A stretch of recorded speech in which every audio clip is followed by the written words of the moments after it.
Loading. All right, what's up, everybody? It's your guy Rez, and we are back again with another episode of this epic live stream. This, guys, is episode 13, and we're keeping the ball rolling. Just before I delve any further into this, I do want to apologize for you guys who follow me on the channel. I did not go live last week. I had some personal stuff to take care of, but we're back. We're stronger than ever, and today, this episode is a good one, guys. This topic is going to be pretty much dubbed as what the title says, Jerseyheads versus Sneakerheads. I wish I had like the little sound effects, like explosions and stuff. But before we go into the topic of discussion tonight, I just want to introduce my guest one by one. I'm going to start off by a new face that is here. I'm going to put you on blast. Jay, what's up, bro? Thank you for tuning in. Good. How y'all doing? Just tell us where you're from, man, like your social media, like what you collect and what you're about. Right. What's good, y'all? My name is Jays on my feet. You guys can just call me Jays. I'm mostly into shoes. I like jerseys too, but definitely more of a sneakerhead for sure. Socials is all Jays on my feet. I also stream on Twitch. I stream like 3 to 4 times a day, play video games. Also twitch.tv/Jays on my feet. And all my socials also, it's mostly just Jays on my feet. So nice to meet y'all. San Jose, California rep. You already know. Sheesh. That's how we do in the day, bro. For sure. All right. I'm going to move on to Throwback King. I know you have been a supporter pretty much since the beginning, but for those of you who are new tuning in, just tell us a little bit about yourself, man. What up, Throwback King? I'm here on YouTube also. Kings of Throwbacks, representing the Jersey game. The Jerseyheads here, also Sneakerhead. Shout out to my viewing squad. That was a quick plug to myself. You already know, man. I'm here to support Rez, like always, man. Talk jerseys, talk sneakers, talk life, talk sports, talk whatever. I'm just here to support. If you're watching this right now, hit that like button and subscribe. Appreciate that, bro. All right. Moving on to another guest, a veteran of the Jersey game and sneaker game, my man Tyler. What's up? How's it going, guys? Tyler, Jersey and sneaker collector, taking the side of sneakers tonight. But as you can see with I guess you can't see it because of my camera, but Diamondbacks throwback, back up a little bit. Jersey collector too. You can follow me on socials. I think my Insta is just at tyler.w. You can follow me there. That's where I'm going to post the most of like my collections and stuff, which is probably going to interest most of the people in chat. But yeah, excited to be here with you guys. Cool. Excited to have you, bro. And drum roll for my jersey supplier, M. Diddy. What's up, bro? Yo, what's going on, everybody? M. Diddy here. You can find me at Instagram at rivalry_sportswear. Same name for YouTube. Jersey collector, longtime footwear collector as well, sneakers. Glad to be here, and also a member/admin over at Kings of Throwbacks. So if you guys are into the Jersey game, definitely slide on over to Facebook groups and come check us out at Kings of Throwbacks. Right on. Appreciate that, bro. All right, and we were supposed to have a 6th member on the chat. For those of you who don't know, King Leonidas is another YouTuber / Instagrammer / Jerseyhead / Sneakerhead and other things. And he couldn't make it, unfortunately. He had some personal stuff to take care of, but definitely check out his channel. He has super fire like content. His collection is crazy. And he's doing big things in the YouTube game as well. So, all right, guys. Well, I want to welcome you guys joining in tonight. This topic was something that has been pretty much in the back of my mind for the last couple of months now. I just really didn't know how I wanted to bring it up, but I figured it was needed, just considering what's going on. Real quick, before I go into the questions, I just want to highlight some comments so far. Megan says, Jay sent me woo with the Ric Flair voice. No, I don't know if she has Ric Flair. Woo! He said that. John, what's up? Thank you for tuning in once again. So, okay, so the topic, guys, Jersey heads versus sneaker heads. So, the way I wanted this to work was that I wanted to have 3 people represent the Jersey head side and 3 people represent the sneakerhead side. So, as a matter of fact, I do have a guest here in the queue waiting. Jake, what's up, brother? Yo, what up, boys? What's going on, man? What's good, bro? Thank Not you for much. tuning in. What's up? What's up? Thank you. So Jake, I don't know if you heard the beginning of the chat, but basically tonight's topic is Jersey heads versus sneakerheads. Obviously, I don't have King Leonidas here tonight, but if you wanted to participate, I could have you represent the Jersey side if that works for you. It works for me, buddy. And All right. rocking the wild jersey right here, boys. Cool. All right, so the way that this is going to work, so we have M. Diddy, Throwback King, and Jake, who are going to be representing Team Jersey Head, and we're going to have myself, Tyler, and Jay's representing the Team Sneakerhead squad right here. So just before we go any further, you know, I just kind of want to reiterate the rules. I already explained it to my guests, but for the guests in the chat, I just want to make this perfectly clear. I don't want any bashing. I don't want no disrespect towards one another. At the end of the day, we both love sneakers and jerseys. But, you know, I really want to have a productive and constructive conversation about the topics, because this is something that has been constantly flooding social media, and all these pages that I follow, other pages, you know, that follow me always bring it up. And it's always like, I always get this impression that one is bashing the other or one is better than the other. I'm not saying one is better than the other, but I'm saying one is better than the other. And that's kind of what we want to discuss and break it down exactly what, you know, fine tune what that means. So to start things off, like to go, I'll have the sneakerhead side talk. What do you guys think? So Tyler or Jay's, like, why did you pick the Jersey head side, or I mean, the sneakerhead side over the Jersey head side? Well, I guess I can start. I mean, me personally, I actually don't got no hate for the Jersey side. Shout out to y'all. I appreciate what you guys do, and I think it's beautiful. I'm just, me personally, I'm just more into shoes.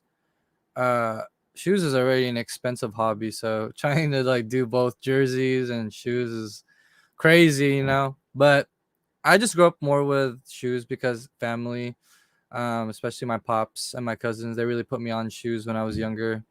And yeah, that's why I'm on the sneaker side. I'm more knowledgeable about sneakers compared to jerseys, so that's why I'm on the sneaker side. Okay. What about you, Tyler? So for me, like, I mean, I'm a big collector of both. So I have a massive jersey collection. My sneaker collection right now is actually like less than where my jerseys are.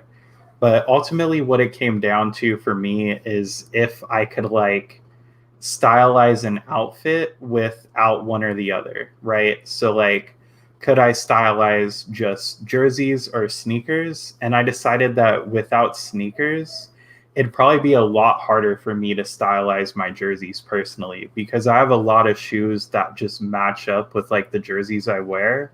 Whereas like I could always find like shirts or something to go with the sneakers on top of that too, if jerseys weren't a thing. I love collecting both and being a part of both communities, but like sneakers just were the more stylistic option for me, I guess, and easier to pair with other things. Okay, yeah, no, that's dope. I definitely agree with you there, Tyler. And Jay's like, so for me, like, I kind of got into both at different eras, like, of my life.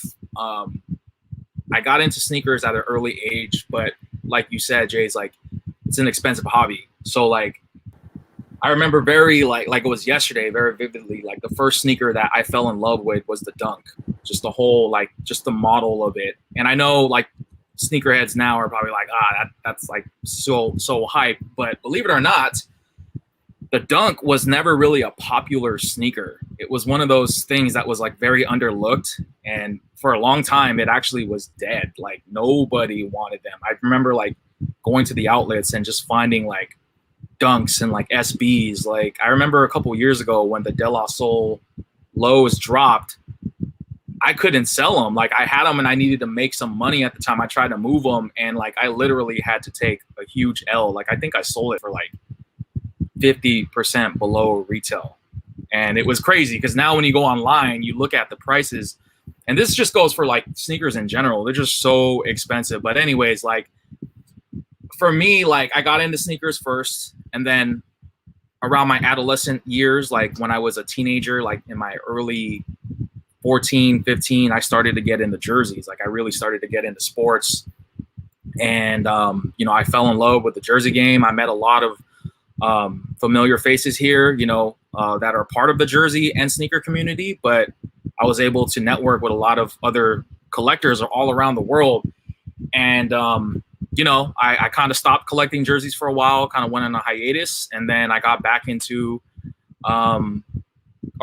sneakers, and then collected sneakers for a couple years, and I kind of got fed up with the whole like process of trying to get sneakers, and then I jumped back to the jersey game, and I love it. I feel like in this point, at this stage of my life, like I just see myself wearing jerseys like forever, you know, and it's just a lovely hobby. Like the community is great. I love sports, and just like the overall like community and just like fashionable look like behind them and the aesthetic. It's like, I don't know. It's just something that really I don't see in the sneaker community these days. So that's why I'm representing the Jerseyhead side. But anyways, enough of our talking. Team Sneakerheads. You know, I mean, Team Jerseyheads, you guys are up. So M. Diddy, why don't I start with you and kind of represent your team a little bit? Yeah, no question. I'm dealing with Shaq here. I got a visitor, but I would say that for me, I kind of got into both around the same time. I probably got my first authentic jersey and my first pair of like legit sneakers probably around the time I was 10 years old. I would say that the thing that kind of led me to kind of delve a little bit deeper into jerseys is just being a big sports fan. I feel like you can get sneakers. Sure, there's like Diamond Turfs and like Barry Sanders Zoom Airs that he wore, and certain iconic cross trainers and things, Bo Jackson obviously, that you can buy, but it's not like you're going to go grab a pair of cleats and like, oh, I'm going to go stun at the mall with these. Like, no, you're only going to do that on the field. So I feel like if you're a big sports fan, you can rep any sport, and obscure players, Hall of Famers, star players. It just gives you a lot of options that you can use to kind of like make your own fandom expression unique. So cool. That's real. Throwback King, what prompted you to side with the Jerseyhead side? Sorry. Am I good? Obviously, Throwback King. I love jerseys. I like the feel of it. I like the look of it. It's just rocking a fresh jersey with a dope matching hat like my boy M. Diddy is doing right now. It's just a great feeling. First of all, like being a sneakerhead and being a jersey head, I think you have to be a sports fan, especially being a jersey head. I like the fact that there's so much history behind the jerseys too. I know there's history behind sneakers, but the sneakers are more about a moment in sports history. I think sports jerseys have, I'm in a stage of my jersey collecting that I'm really getting into the sports history of the jerseys, why they were made, why they use certain colorways and stuff like that. I just feel like the jersey game, I won't even call it a game. The jersey community itself is a great community where everybody it's just Jesus Christ. See it, man. I'm getting too excited over here. I'm sorry. It's just the dope community, and like I said, I love sneakers too. Obviously, a person that had a collaboration with UN Athletics. This is a shameless plug.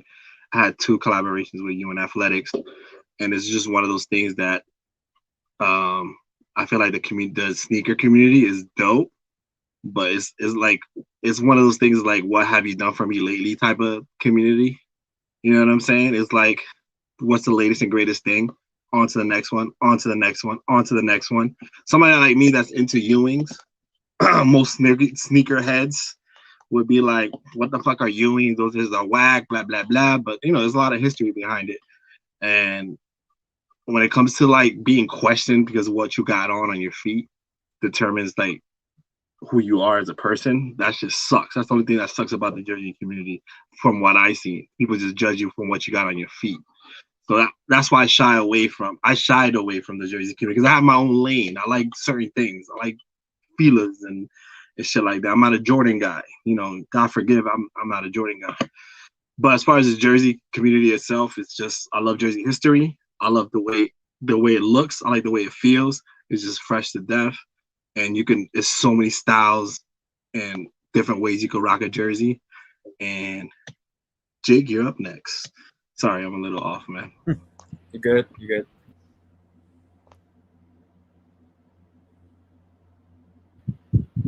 Yo, Jake, you hear that? Yep, I'm ready. All right. I just wasn't sure if you guys were done yet or not. So, but yeah, no, for me, the Jersey game has always been more. It's not that I don't like the sneaker game. I just not really into the sneaker game the same way I am into like the Jersey game and stuff like that. And for me, it just feels like with like the Jersey game and stuff like that, it's just a lot more kind of like what Throwback King said, it was a lot more inviting than the sneaker game, just because it feels like with the sneaker game, unless you're like at a certain point, there's just a lot more toxicity with the sneaker game versus the Jersey game. And not to mention with like jerseys and stuff like that. I mean, case in point for me, like a lot of the jerseys and stuff that I get for really cheap. And it just seems like with like sneakers and stuff like that, it's just like really, it just seems like for the sneaker game and stuff like that is, again, yeah, kind of like what Throwback King said there too, is it's just like, it's about what's on your feet. It's, you know, it's like, you can't really, it's not as, unless it's like a certain brand or like a certain price or like a certain this or that, it just seems like you get judged like harshly and just like, oh, you know, you're like a peasant for lack of a better term. And for me as a Jersey head, I've never really felt that way, you know, especially as a guy that tries to get a lot of his jerseys on the cheap, just because, again, you know, being a young guy and all that stuff, trying to figure out his way in the world, that still loves to collect jerseys and own like sports history and stuff like that. It's a lot easier to find cheaper jerseys that are legit, authentic, and, you know, people are like, oh, that's dope, versus like the sneaker game, where it just seems like, again, it just seems like it's a lot more toxicity, and it just kind of like, unless you own like this particular pair of Jordans or this particular pair of Ewings or this particular pair of you know, it's just like, unless you own like a certain pair, then you're kind of looked down on. That, and also I'm just not really much of a sneaker guy personally. I'm more of a Jersey head as it is. So, especially being around in the upper Midwest and stuff like that, there's like jerseys for every season. Like, you know, like the basketball jerseys for like the summer, your hockey jerseys for the winter, football jerseys and like stuff like that you can wear pretty much year round and stuff like that. It just feels like the Jersey community is a lot more inviting than the sneaker community. Okay. I noted. Before we go on to the next question, I want to just highlight some comments because the live chat has been live since we've been talking, which is great. Let's see. Swally says, any of you got answer one shoes? I'm assuming you're referring to the Reeboks. I'm pretty sure one of us has it or had it at some point. John says, I remember nobody was wearing the Dunk. Them joints used to be on clearance all the time. So you already know what I'm talking about. J-Max says, if you're into gamers, the Jersey game can be as expensive or more expensive. Yep. Big John, what's up? What up? Thank you for tuning in tonight. Big Slim says, Jake, I had on my Puma Randall Cunningham bikes yesterday. I saw that, by the way. Okay, right on. John again says the Jersey game can be expensive, especially if you want the original maker or gamer jerseys. Also to custom does OG blank jerseys. Big Slim, trying to hop on. Can I respond to some of these Yeah, for sure. things? That's okay. Yeah. Like people say that it's expensive for the gamers. I understand that there's different lanes for jersey heads. You know, there's people that collect gamers, but not everybody can wear a size 44 gamers, and that's the problem with gamers. If you're like an athletic built person, you know, I can't wear something from 1992 Braves jersey because they probably wear 44, and basketball jerseys they tend to run real slim and long, and that's the problem. You know what I'm saying? I understand there's different lanes and stuff like that. When it comes to expensive, yes, they're expensive, but not everybody can wear that shit unless you're fit, thin, you know, kind of like Rez over there. You know what I'm saying? I can't wear a game. I'm a big dude. I cannot wear a gamer, bro.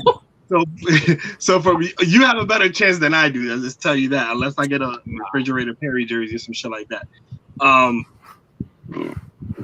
understand that's expensive and stuff like that, but I think that's the most thing. Unless you're getting something autographed or it's a gamer, that's the height of expensive when it comes to the jersey game itself. You know what I'm saying? So I just want to add my 2 cents about that. The jersey game being expensive is really not. If you really think about it, all of us have found deals. But if you're into the gamer shit, yes, of course it's going to be expensive. Something that you're buying off somebody's back that was on a court or it was game issued and stuff like that. So yes, it can be expensive, but not everybody can wear that shit. You know what I'm saying? I'm just letting you know. Yeah. All right, go ahead, Rez. Is it cool if I piggyback off that one too? Yeah. Because sure. I feel like and I know we're getting into the differences and similarities a little later as well, but I feel like that's actually a big similarity with sneakers and jerseys too, is sneakers have a lot of different lanes too, right? Like you could go for the hype pairs, you could get like, you know, your shattered backboards or like your $1,000 pirate black V1s or stuff like that. Or you could just be rocking like a standard pair of white Air Force Ones and make those look good. Or like, you know, in your case, I love the Ewing squads. Like those are such a dope shoe. And so like, you know, you could get sneakers on the cheap and make them look good too. It fully depends on what you're buying either way. Either collection can be expensive there. Yeah, I would like to rebuttal to that. Yeah, there is different lanes in the sneaker game too. But the only problem is, you know, I feel like the different lanes that we have in the jersey community, we're still a community. If you rock gamers, if you rock your certain team, if you rock baseball, you just rock wool jerseys, it's all love. Like, come, bring it. We all give you props. If I go to Nike Talk, or not Nike Talk, but if I go to the jersey, I can talk by experience. If I go to the sneaker game where a lot of people, it's Jordan's, hype beast shit, I come in with my Ewings. Yes, you like Ewings, but everybody's gonna be like, yo, Ewings are whack, blah blah blah. You never hear that in the jersey community. You know what I'm saying? Somebody comes with a gamer. Yeah. Boom, I'm not into gamers. I just explained. I hate gamers because I can't wear them. I'm just a hater. That's when it comes down to the gamer shit. But I'm not gonna knock the next guy. I'm gonna be like, oh, that shit's whack because I can't wear it. You know what I'm saying? But so when somebody comes with gamers, somebody comes with hockey jerseys, it's like all love, man. Rep your shit. The jersey's dope. The design is dope. If I go to the sneaker game and I bring my Ewings, people were like, yo, what the fuck are those? It's just a whack. Like, they down you. Like, you know what I'm saying? You think Ewings get love? Yeah, some people love it, whatever, because it has history. But if I go into a random sneaker room and I show these, what are you gonna say? What are those? You know what I'm saying? I get clowned. Yeah. So that, to me, that's like a big difference when it comes to the community of both. I agree with you on that 100% too. Yeah. Yeah, and I also agree too, because it's like, on like the jersey pages and stuff like that too, as long as it's a genuine like article, like even if it's a swingman, I still see a lot of people like, oh, that's dope, that's awesome, you know, like, hey, you know, I got this for $30, $40, $20 or something like that. Everyone's just like, oh, sweet, man, where'd you get that? And this, that, and the other thing. And it just seems like with the sneaker game, it's like, unless it's either certain sneakers or it's just a certain brand of sneaker, it's just more like, oh, you're, you know, cheap, or, you know, this, that, and the other thing. Whereas like opposed to the jersey game, it's just more like, even if it is like a swingman, you can still get like a lot of props and love for that, you know, because again, like all the jersey pages that I'm a part of, I see that all the time, you know, and it's just like a lot of times people are not afraid to say like, hey, I got this for $20. I got this for $30. I'll be like, oh, dope, where'd you get that? I'll be like, oh yeah, by the way, I got you, homie, you know, and then you can just like, and then before you know it, boom, you know. So Okay. I mean, so like, what do you guys think is better than the other? I mean, obviously, if money wasn't an issue here, like, would you pick one or the other? I mean, would you stick to? Because I know Jay's, you know, and myself, you know, we love the sneakers, but we also know it's expensive. But like, if it wasn't, like, if it was affordable, like, forget all the hype shit, you know, just take that out, you know, the equation. If it was everything was retail, would you guys feel like you'd be collecting sneakers over jerseys?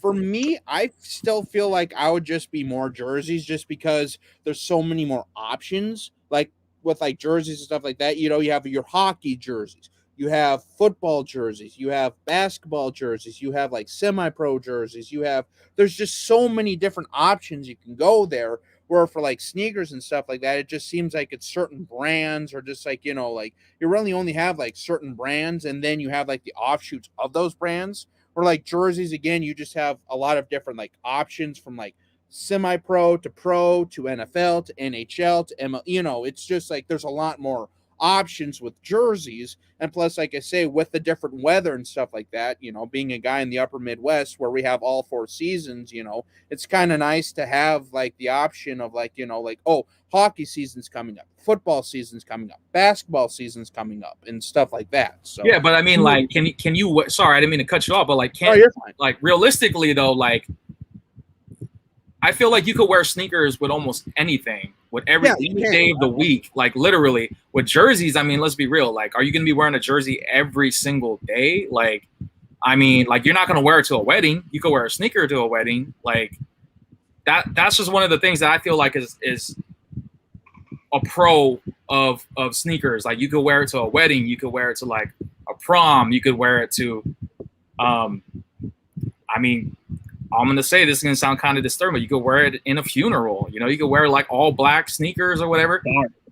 You can't be wearing like jerseys like for any of those events. I mean, unless it's like a jersey themed wedding or jersey themed funeral or whatever, you know, like I feel like sneakers, no matter what, it's a necessity. You know what I'm saying? It's something you have to wear. You know, sneakers, shoes, whatever, foot apparel is something that you have to wear. So yes, you have to wear shoes to certain places. You can wear sneakers anywhere you want. When it comes to jerseys, yes, we can't wear jerseys to a funeral. It's inappropriate and stuff like that. Of course, that's with anything. You know what I'm saying? I'm not gonna wear fucking this jersey to a job interview, obviously. And you're not gonna wear sneakers to a job interview either. So it's one of those things too. But to me, I think the uniqueness of I think M. Diddy walking into a room, I would notice that jersey and that fit dope. Not everybody has, I don't know if that's a John Hanna or whoever player you have there. You don't see that every day. You know what I see every day? The same fucking Jordans, the same fucking sneakers every day. I see that shit everywhere. Mm-hmm. When M. Diddy walks into the room, nobody's going to look like M. Diddy in that room. He's going to be unique to himself, and that's actually going to turn heads more than the person that's all wearing the same pair of sneakers. Yeah, and I think, you know, what Albert just said, it's a matter of versatility versus practicality. Like, obviously, shoes are more practical, you know, like you need to wear some sort of footwear most of the time. It's not like we're going to go out there wearing sandals, you know, if it's negative 25 outside, you know, or Crocs. You know, maybe if you got some nice wool socks, but I've done that, by the way. People are pushing the limits on Crocs. Like it's legit out there right now. But yeah, I mean, I think jerseys, like I said, they're more versatile in the sense that, you know, you can kind of have one for all seasons. You know, if it's cold out, you can rock a hoodie under it. You know, like you can wear it in any weather. If it's sleeting outside and there's water and mud everywhere, like, you can wear a jersey and not really have to worry too much about getting it messed up, you know, but we all know, like, if you've had a nice pair of shoes on, like, there's only so much that water repellent stuff can do, you know. So, you know, eventually they're gonna get banged up. So it's just that's what I think is, you know, being practical versus being versatile. Just to chime in, because I didn't to answer your question, Josh, if everything was retail. I mean, obviously, I love shoes. If everything was retail, I'd buy everything that I'd want. At the same time, again, it's about for me. I love. Don't get me wrong, too. Jerseys are dope. I wish I was more into jerseys. There are some jerseys that I want. It's just again, it's tough. I wish I could do both. But I guess like I said, it's just I'm not financially stable to be copping both. And obviously, I know more history about shoes, not compared to jerseys. And to talk to probably well like to you guys in general about like how sneakerheads nowadays, and that's true. I agree with a lot of what you guys are saying. Some sneakerheads are toxic, bro. I don't want to name some names, but some people be like flexing, destroying their shoes and stuff. And I'm pretty sure some people might already know who I might be talking about. Like, I'm not with that. And to be honest, I mean, obviously, when I was younger, for sure, I was all about, flexing, like, oh, my shoes hella expensive, this, and that. But for me now, I'm more like, I don't know, like a calm sneakerhead. Like, I love my Jordans. Jordans will forever be my favorite. But I always wear other stuff too. Like, I don't wear like always nice shoes to like events too. Like, as Tyler was talking about earlier, like Air Forces are fire too. I'm like, hell yeah, I wore those today too. I love Air Forces. You can wear those with everything. I like wearing my beater shoes too. I consider those fire too. Like, I wear Cortezes, Reeboks, Chucks, Vans. And maybe I am like a little bit more like petty that I wear my Jordans for like more like cooler experience, like going out or going to an event or something like that. And that's what I do think that sucks about jerseys, because you guys brought it up and it made me think about I have like a decent amount of jerseys for me for what I have, and I wish I could wear all of them, but it's always either weather restrictions or like I usually don't even wear jerseys until I go to games or stuff like that. But I just wanted to let y'all know, no hate to you guys. Like, unfortunately, the majority of sneakerheads are hella toxic, and they're all about, oh, what you got, what you expensive, how much was it. I'm here to tell you guys, not everyone's like that, but I respect what you guys were talking about, Ewings, and some guy was talking about the Iversons. I remember I used to wear those when I was a kid because my pops, again, is one of my influences into sneakers. Those shoes were dope, and I don't have those anymore because it doesn't really fit what I wear. But I should, though, because I love Iverson. He's actually my favorite basketball player of all time. And I just love him. The 76ers, the black 76ers jersey, that's my favorite jersey from that. Oh, that's fire. That tattoo's fire. But I just wanted to let y'all know, not everyone's like that. I would even say people who show like the Ewings or even like Vince Carter shoes, the Shocks. What about the Starburys too? Like, I think those are like OG sneakerheads, if anything, because not everyone was rocking Jordans. And yeah, I agree with what you guys were saying. It is toxic. I also agree with Josh was saying that they're more versatile. Like not to go on a tangent, but I went to my cousin's cotillion. Basically, it's like a quince for Filipinos who turned 18, and I wore like my Jordan 11s to it because Jordan. If you guys didn't know, Jordan 11s are, when MJ made them, they were like kind of inspired by a tuxedo. So like that's why the Concords are like black and white. And I think some people hate them, and I know I have friends who think they're corny when you wear like 11s to proms and what. I think they're dope. I think that makes you more bold and brave to want to wear like something else that's not traditional, like your wingtips or anything. But yeah, sorry, not meant to backtrack, but I respect all of you guys' opinions for sure. I feel like the Jersey community, and I don't know that much, is very more open, and it's hard. I feel like sneakerhead is more toxic because there's like the natural lovers who love shoes for what it is, but then it became more toxic because people found out there's money in it. So then the reseller sneakerheads came in, became toxic. And then there's also this huge wave right now from TikTok that hella girls and TikTok always talk about Jordan 1s now. So all of a sudden, there's a new wave of sneakerheads that don't know what they're talking about, which sucks too because it's disrespectful because some people think, oh, those are whack or ugly, but they're like the OG colorway that Michael Jordan used to wear. Like, how are you guys gonna hate? Y'all don't even know the history. So I agree with you guys. What sucks about being a sneakerhead is there's different lanes. There's the OGs who actually love shoes for what they are. there's the resellers who just want to make a profit, and then there's the new ones who don't even respect the OGs that are like, oh, you know. So I agree with most of what you guys are saying. But All to right. go back, oh yeah, sorry, go ahead. No. Like, I didn't mean to cut you off, but we're That's good. kind of jumping in like multiple directions. So let's try to stay on track. I know Jay-Z, we're talking about like, you know, the practicalities and stuff of it, but like we'll get to that. We'll get back to your point, but I want to move on to the next question so we can kind of have the circle rolling here. But like, right. what I mean, obviously some of us already touched on this, but like, what are some of the, I guess, pros and cons to having X amount of sneakers or X amount of jerseys in your collection? This is open to everyone, by the way.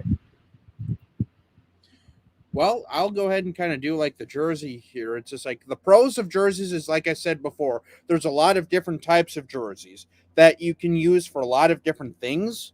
Like, you know, like obviously for like basketball jerseys and stuff like that, it's just like you can use those for like working out, for playing in, for like, you know, wearing on a hot day and stuff like that. Hockey jerseys, you know, you can use for like playing on the ice, just wearing around town for like, you know, colder weather and stuff like that. Football jerseys, like NFL jerseys and stuff like that, are nice just because they are like seasonal and stuff like that. And a lot of people will be like, oh, sick, you got a Mahomes, or oh, sick, you know, and then you can like engage in a conversation, especially, you know, and then stuff like that. But it's just like cons with that too, I will admit though, is like jerseys do take up a lot of room and stuff like that too, just like sneakers do, I can imagine. But it's just like, you know, again, for like jerseys, it's just very practical and kind of like an easier hobby to get into. But, you know, like sneakers and stuff like that is like, unless it just feels like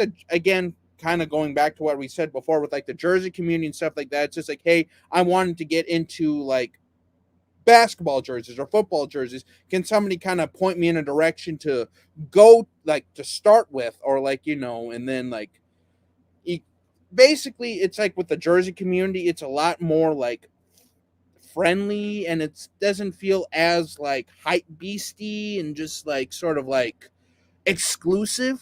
Jerseys are like, you know, I mean, heck, you could probably go down to like the gas station or your local grocery store and see somebody rocking some sort of a jersey, you know, but it takes like an eagle eye to understand like, oh, you know, if they're wearing sneakers and stuff like that. But it's just like you kind of engage in conversations more with like jerseys, because I feel like unless you're looking at their feet, jerseys is a little easier to get into conversations with and sort of like talk about like sports and just like stuff in general, versus like the sneakers where it's like, unless you know what you're looking at and talking about, as well as again the hype beast stuff. But that's, yeah, at least with jerseys and stuff like that, it's a little easier of a conversation start. I mean, I will say, like, and what, just to kind of backtrack on what you were saying with the jerseys, like, I feel like there are some hype beast stuff, like Mitchell Ness, like doing the whole Just Don stuff, like pricing the jerseys at like $400+. Like, I don't understand. Then like you got all these other jerseys, like these floral jerseys and just like different types of styles and waves. And I see these jerseys go on eBay for like buttloads amount of money, way above retail, and people are trying to sell them. And even some of the like retail authentics, like that are on the Mitchell and Ness site, I've seen people sell them like on eBay for like crap loads of money. And they're like, I honestly don't know like why they're pricing them so high. Like, just to use an example, somebody was selling the New Jersey Nets Vince Carter jersey from like the 05-06 season. This guy wants $600 for it. Like, I don't understand what the hell. That's like almost like quadruple the price of what it was being sold for. And like, I mean, to say what you're saying, Jake, like I disagree in a way on that aspect of things, because there are people that hype up jerseys. Look what happened when Kobe passed away. His jerseys were going for ridiculous amounts of money, and Jordan too. When The Last Dance came out, like people wanted an arm and a leg for some of those jerseys. And I'm like, why? And even today with like the reverse retros too, like if you're on eBay and stuff like that, Right. some of those reverse retros NHL jerseys are going for like $500, $600, $700. And it, I mean, like I say, going back to that too, just like to quickly, you know, kind of put a final point on my. It's just like no matter what you do, people are always gonna, you know, like exploit. It just seems like with the Jersey game. I mean, to be fair, with like the Just Dawn and all that stuff, that's more Mitchell and S trying to cater to the hype beasts. But for like the actual Jersey community, like the guys that are actually looking for jerseys and not like the hype beast and like the Supreme style of stuff, for lack of a better term, it's just it again for the most part. No matter what, you're going to have those people that are just going to look for, you know, like buying and trying to extort a lot of money for no reason, just because they know they can, because they know that people will buy it. It just seems like in the sneaker game, it seems like it's a lot more prevalent than in the Jersey game. But I know that it's not always the case. I know that both sides are just, yeah, people are going to extort tons of money just because they know they can. Basically, it doesn't matter where you are. It just seems like it's more in the sneaker game than the Jersey game, from my experience. Then again, I'm still relatively young too. I wasn't around in like the 90s and early 2000s and stuff like that. Like, you know, when Jordan was at his really peak, so and stuff like that too. But it's like people are just going to extort because they know they can. To kind of piggyback off that conversation too real quick, you're sort of seeing it with like the regular jerseys now as well. Like I have a Suns Valley City edition in my closet back there that I could sell easily for double the price right now if I wanted to. I'm not going to, because it's like after our finals run last year, that's the jersey that means the most to me in my entire collection. But like that I could resell for a ridiculous amount of money. Or, you know, like pretty much any city edition from like the past 4 years now that Nike's been in the league is gonna go for a ridiculous price. Same with the earned edition jerseys. They're releasing like these more limited stocks on everything, and you're starting to see it now that Nike's taken over, with jerseys reselling for like ridiculous amounts of money. I've even seen some of the Suns, just like regular association authentics, going for well over retail there too, and it's starting to affect jerseys as well, unfortunately. And a lot of it comes to just like how these manufacturers decide to distribute the jerseys and the quantities they're going to produce them in, which sucks that it's starting to affect us as well, on top of like the sneaker game, which has been riddled with it for years at this point.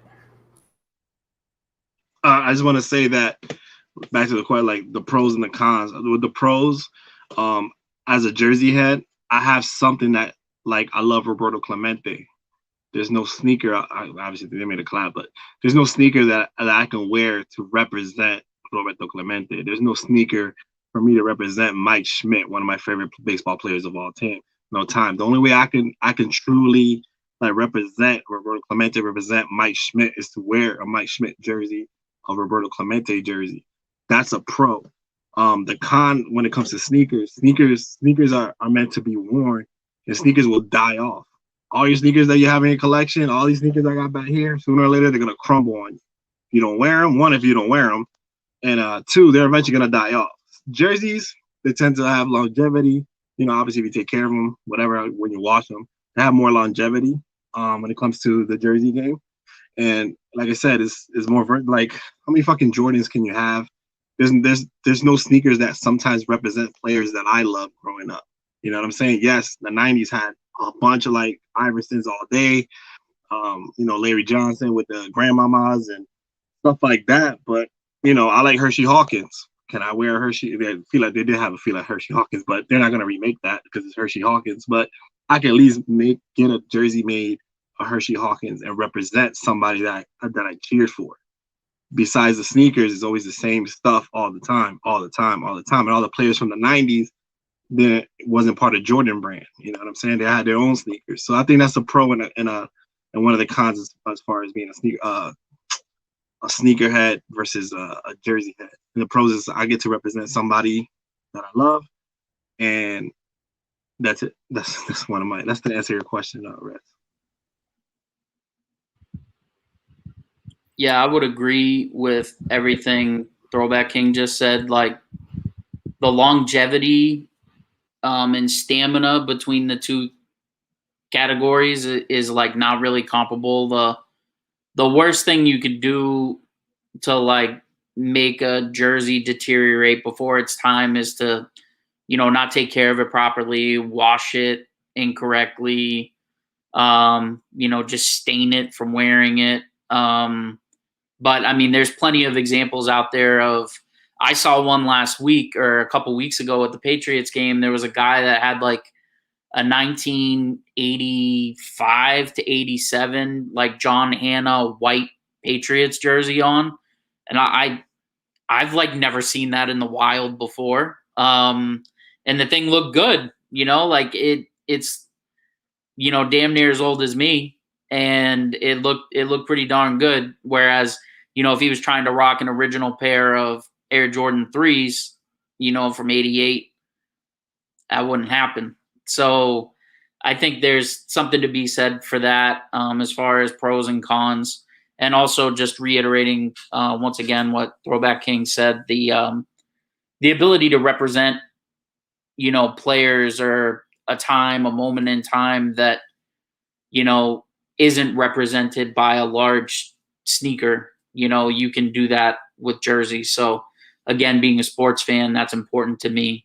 So those are kind of like the pros and cons. But I do think that with sneakers, you know, if you're a fan of Michael Jordan, like that original run that he wore on court, like those OG colorways, you tie those back to all of his memories. Any other basketball player, football player, baseball player you want to come up with, whether it's a commercial spot or an actual moment in a game, you know, obviously there's a draw there and nostalgia and some validity to that of, you know, wanting to have a piece of that as memory. So. Right on, right on. Let me just highlight some comments real quick. I wanted to highlight this recent comment that just came in here. It says, more sneaker people are willing to spend more than jersey people. Now, I'm going to take my take on that. I think the only reason, I mean, I agree to some degree, but I also disagree with that statement. I mean, I've seen some people who have spent ridiculous amounts of money on jerseys, and I'm not going to name who these people are, because I have at least a handful of people in the back of my mind that I can name that spend way more on jerseys than sneakers. And you know, like I also though, like I think what you're pointing out, J-Mac, is that there's the people that are doing that are only doing it because of the easy flip to resell the sneaker because of what the current market value is, you know. But I mean, like, do you guys have any thoughts on that? Do you agree with that statement? Or I actually want to say real quick that a big difference. I said this before, this quote before. A sneaker can drop today, and you can flip it and double or triple your price. If Mitchell and Ness drops a jersey, you can't triple or double that price. You just go to Mitchell and Ness and get it. You know what I'm saying? There's no, if you're trying to be in the flip game in the jersey game, you're hustling backwards, because you can never double anything that Mitchell and Ness drops. Buy it right now. An idiot if you fucking, like you said, that example, like if you're buying $600 Vince Carter. These are people that are not knowledgeable. You know what I'm saying? Obviously, there's people that are not knowledgeable in the sneaker game also, that are willing to pay stupid price when they can get a deal somewhere else, whatever, or the sneaker's still available. I mean, the sneaker's still available online and you're trying to pay double the price. There's no, if you're trying to be a flipper in the jersey game, it's not gonna work at all unless you got some unique, amazing old gold Mitchell and Ness that you never seen before. You might get your money. Every jersey that I've ever sold always been below tag price. With sneakers, you can instantly double your money, triple your money. As soon as the sneaker drops, get it in your hand, put it on StockX, and it'll sell. I can't buy a Jordan jersey that's available in all sizes on MitchellNess.com right now and turn around and sell it. So that's what I gotta say about that. Well, so why do like, I just want to piggyback off of what you're saying. Like, so why do those people then put them above like ridiculous amounts of, like, for jerseys? Like, why do they put them up for so much? Because they have no idea what they're doing. As Jerseyheads, you and all the Jersey heads, we all know right now on MitchellNS.com, they have a full run of Kobe jerseys. They got a full run of Kobe jerseys and Jordan jerseys. Why would you go on eBay and spend $600? Those are the people that are not knowledgeable. There's a lot of people that are not knowledgeable in a lot of things. You know what I'm saying? Somebody's just getting into the sneaker game right now. They're probably overpricing because it's Jordan on it. You know what I'm saying? As the sneakerheads in here, they're knowledgeable. They know what they're looking at. They know what the market is asking for it. And they, you know, just like some Jersey heads, we know that I can get a Kobe jersey anytime I want. That, you know why they do that? Why I could get a Kobe jersey anyway? Because Mitchell and Ness saw that it's a hot item, and we're gonna keep those in stock going. You think Jordan is gonna have bread ones in stock all the time? No, they're not doing that. Even though it's not one of the hottest, that sneaker drops right now, people will go crazy if the Jordan 1 bread ones. Imagine if the bread ones right now are constantly online at full size run every day. You can buy it anytime you want. That's the difference. That sneaker, the value of that sneaker will go lower and lower and lower. Suddenly that sneaker is not hot anymore because it's available. It's about exclusivity when it comes to sneakerheads. You know what I'm saying? With us, it's like, I want a Kobe jersey, I can just go buy it. Yeah. But, you know, Mitchell Ness gives us that option. Nike's not going to give you that option of just buying whatever sneaker you want at whatever size you want. I feel though, like, and sorry, I'll give you guys a chance to talk as well, but like, I feel like with Nike being like the provider for pretty much majority of sports now, like Major League Sports, I feel like they're doing that though with the jerseys now. Like, they're making jerseys like exclusive, like the City Edition jerseys, like the Statement Editions, the Earned Edition jerseys. Like, I've been waiting for the Earned Edition Giannis Antetokounmpo Milwaukee Bucks jersey to restock, and they're not restocking it. Yet they've restocked like other Earned Edition jerseys. And I feel like they're doing it because they're trying to capitalize on hype, and also because of like limited availability with what happened in last season's finals. And so like, even like with a lot of the authentics, like with the jerseys that Nike's pumping out, they don't make like certain authentics public to like the public. Like, for example, the Warriors, hold up, I'm gonna let you back in, throw back in.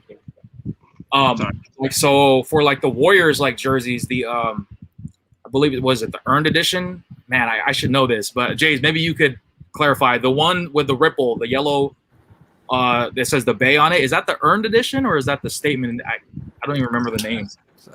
Yeah, sorry, bro. It's been a minute. That's your Statement one. Okay, the Statement one. Thank you. So like with the Statement Edition jerseys from the Warriors, like I had to find out through somebody who lives in San Francisco that they actually made an authentic version of that jersey, and Nike never like publicly announced that this jersey was available in an authentic. And like, it sold out like now, but a lot of people who wanted it from all around the world they didn't even know about it. And it's like, I don't understand why like they're making shit so exclusive with the jersey game. Like, it's just as exclusive, I feel like, to some degree than it is with sneakers. And like, when people who are actually there, like who have access to purchase it, I feel like they can capitalize it, you know, on that whole opportunity just as much as like a sneakerhead would when they hit a W on the Sneakers app or at their local, you know, Foot Locker or something like that. And kind of piggyback off of you with that one, Riz, too. It's just like, I don't know if you remember, like last year when the NHL, when they did the, you know, like the reverse retros and all that stuff too. That's like, again, it's exactly what you're saying there. It's just like, you know, the exclusivity with like, even Adidas, you know, like Nike, Adidas and all those guys, because they know that if they make it exclusive enough, people will still want to, you know, jump on it.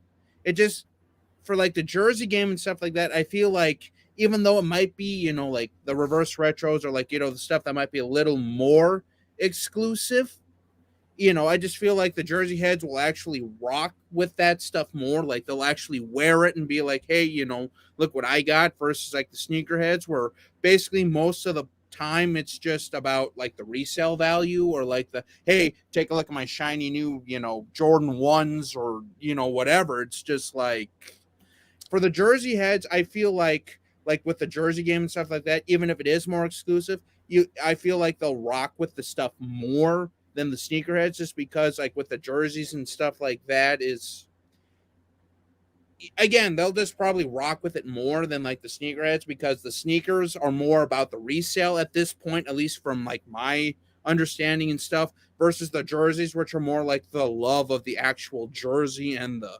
support and all that stuff. But I mean, I know, like everyone has different opinions on that, but at least for me, it just feels like the jersey game is more like you'll actually want to wear it versus the sneaker game, where it just seems more like the resale value. And then maybe the love of it, even though there's a lot of people that still love and wear their sneakers too. And at the end of the day, you do you. That's what it comes down to at that. But it just seems like the sneaker game is more resale. And Rez, so a prime example is if you do get that jersey, right? That jersey that's hard to find, you finally get your hands on it, you're going to wear the shit out that jersey. You're going to rep that jersey. You're going to love that jersey. Sneakerheads, you know what they do? I got to hunt for this jersey. Hunt for the sneaker. Hunt. They get the sneakers. They look at it, put it in a box, put it away, dead stock for like 2 years. Like, that's like, I'm not talking about them or people here, but in my majority, because I'm a part of a lot of live sneaker shows and shit like that, sneaker battles. What I'm noticing, everybody that brings out a sneaker, shows a sneaker, they're all fucking dead stock. Nobody wears their sneakers. Yes, it's cool that I have this sneaker, you know what I'm saying? But it's in a box in my house, hiding from the world. I'm never gonna wear it. And they always say the same thing. I'm gonna wear it in a special, like this amazing event that's gonna happen one day. I'm gonna break them out and I'm gonna break necks.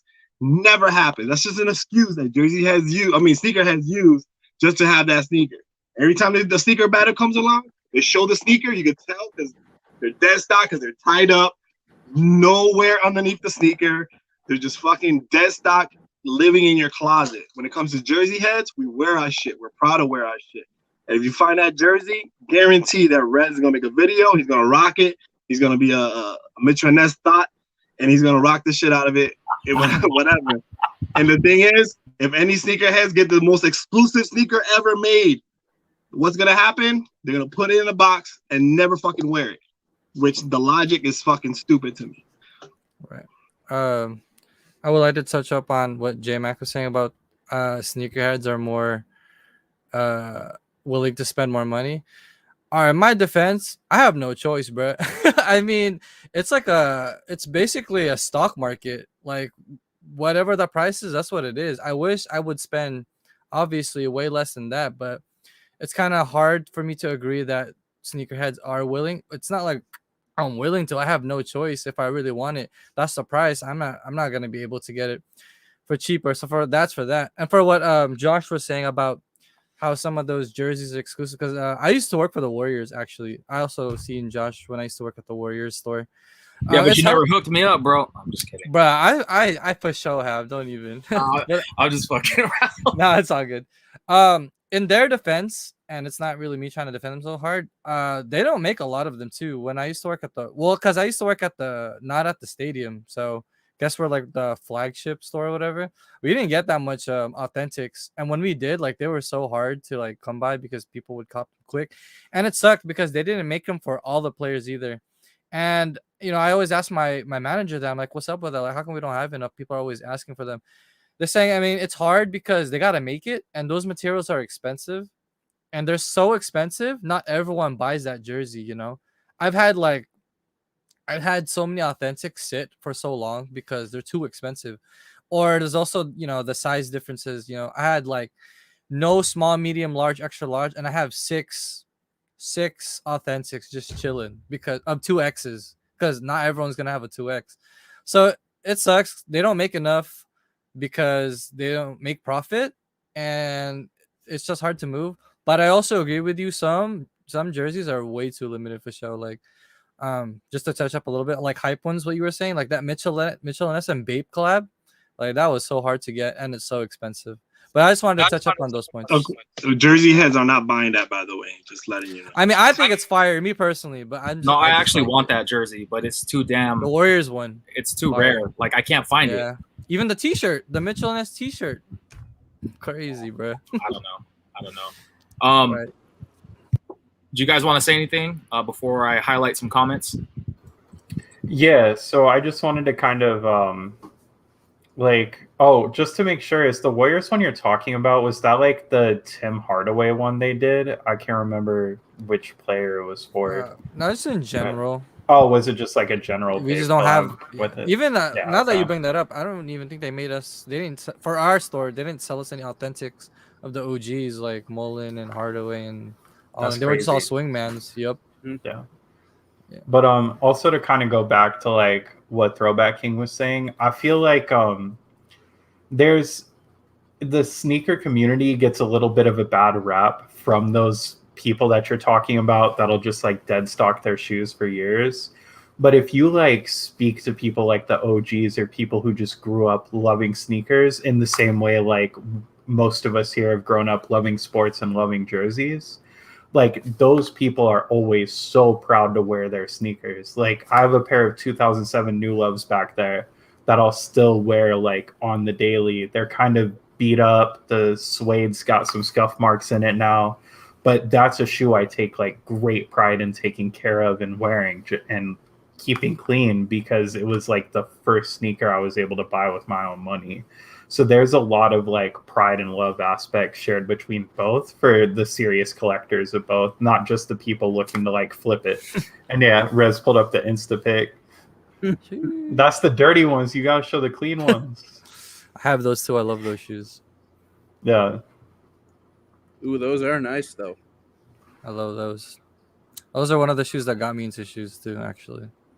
Yeah, it was like that 07 what is it like? Was it the Beginning Moments pack? I think it was called the Old Love New Love pack, right? Is that the Beginning Moments pack. I love those shoes, so beautiful. Yeah, even the black toe mids were like just one of my favorite shoes as a kid. I wanted them so bad. Just to add on real quick, sorry, this will be really quick. I'm a firm believer of wearing your shoes. I think it is hella stupid when people keep their shoes dead stock. I remember one of my old coworkers' friends. He's like, "Dude, you're a sneakerhead, right?" I was like, "Yeah, why? What's up? Why is your shoe so like beat or dirty? Why is it so creased?" I'm like, "Bro, what? Like, it's my shoes. I can do whatever the hell I want. I bought them." So just to piss him off, I even creased them. Like I was on my toes. Like, "Oh, look at them, bro. You cringing right now? Like, bro, it's their shoes. You can't take them to the grave with you, bro. Like, oh, what are you gonna do with them? Shoes are shoes." And don't get it. Like I have my fair share of some shoes I haven't worn. Like it took a while for me to wear, but I'll wear them. I promise. Like. I have some bread ones you were talking about. They're so beat. There's like dirt and gunk. I'm a firm believer in wearing your shoes because at the end of the day, they're shoes. Like you have to wear them. You can't take them to the grave with you. So, hell no, beat your shoes. So that's what I think, personally.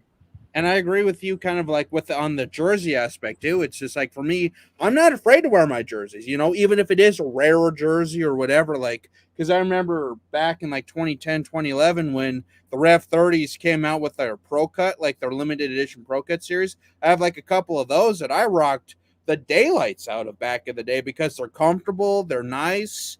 You know. Yeah, sure, they may be worth a lot of money, but it's just like. They're really nice and all that stuff, but don't get it twisted. Jerseyheads will take off their jerseys. I might eat a sloppy Joe sandwich with my jersey on. That shit's coming I out. agree. They're not gonna go through a puddle. They're gonna walk around that motherfucker. So trust me, the same way y'all walk around puddles, that's the same way I'm gonna take off my jersey when I'm eating some sloppy Joe shit.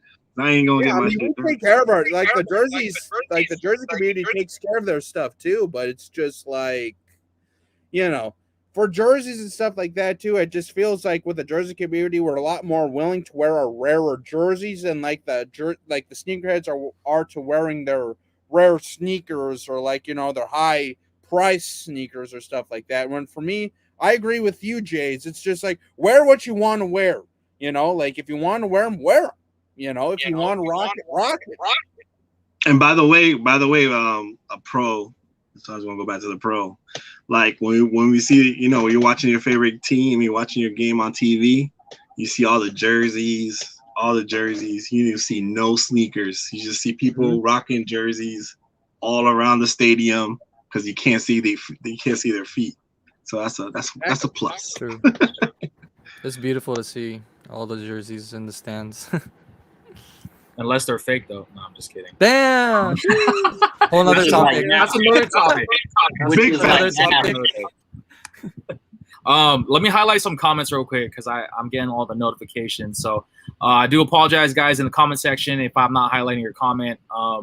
Trying to go through these as guys are talking in here. But J Mac, just to answer your question, since I'm representing sneakers tonight, why is a Bread 1 so fucking popular? Okay, it's a good shoe, but come on. After you see it a million times, it's just as hot.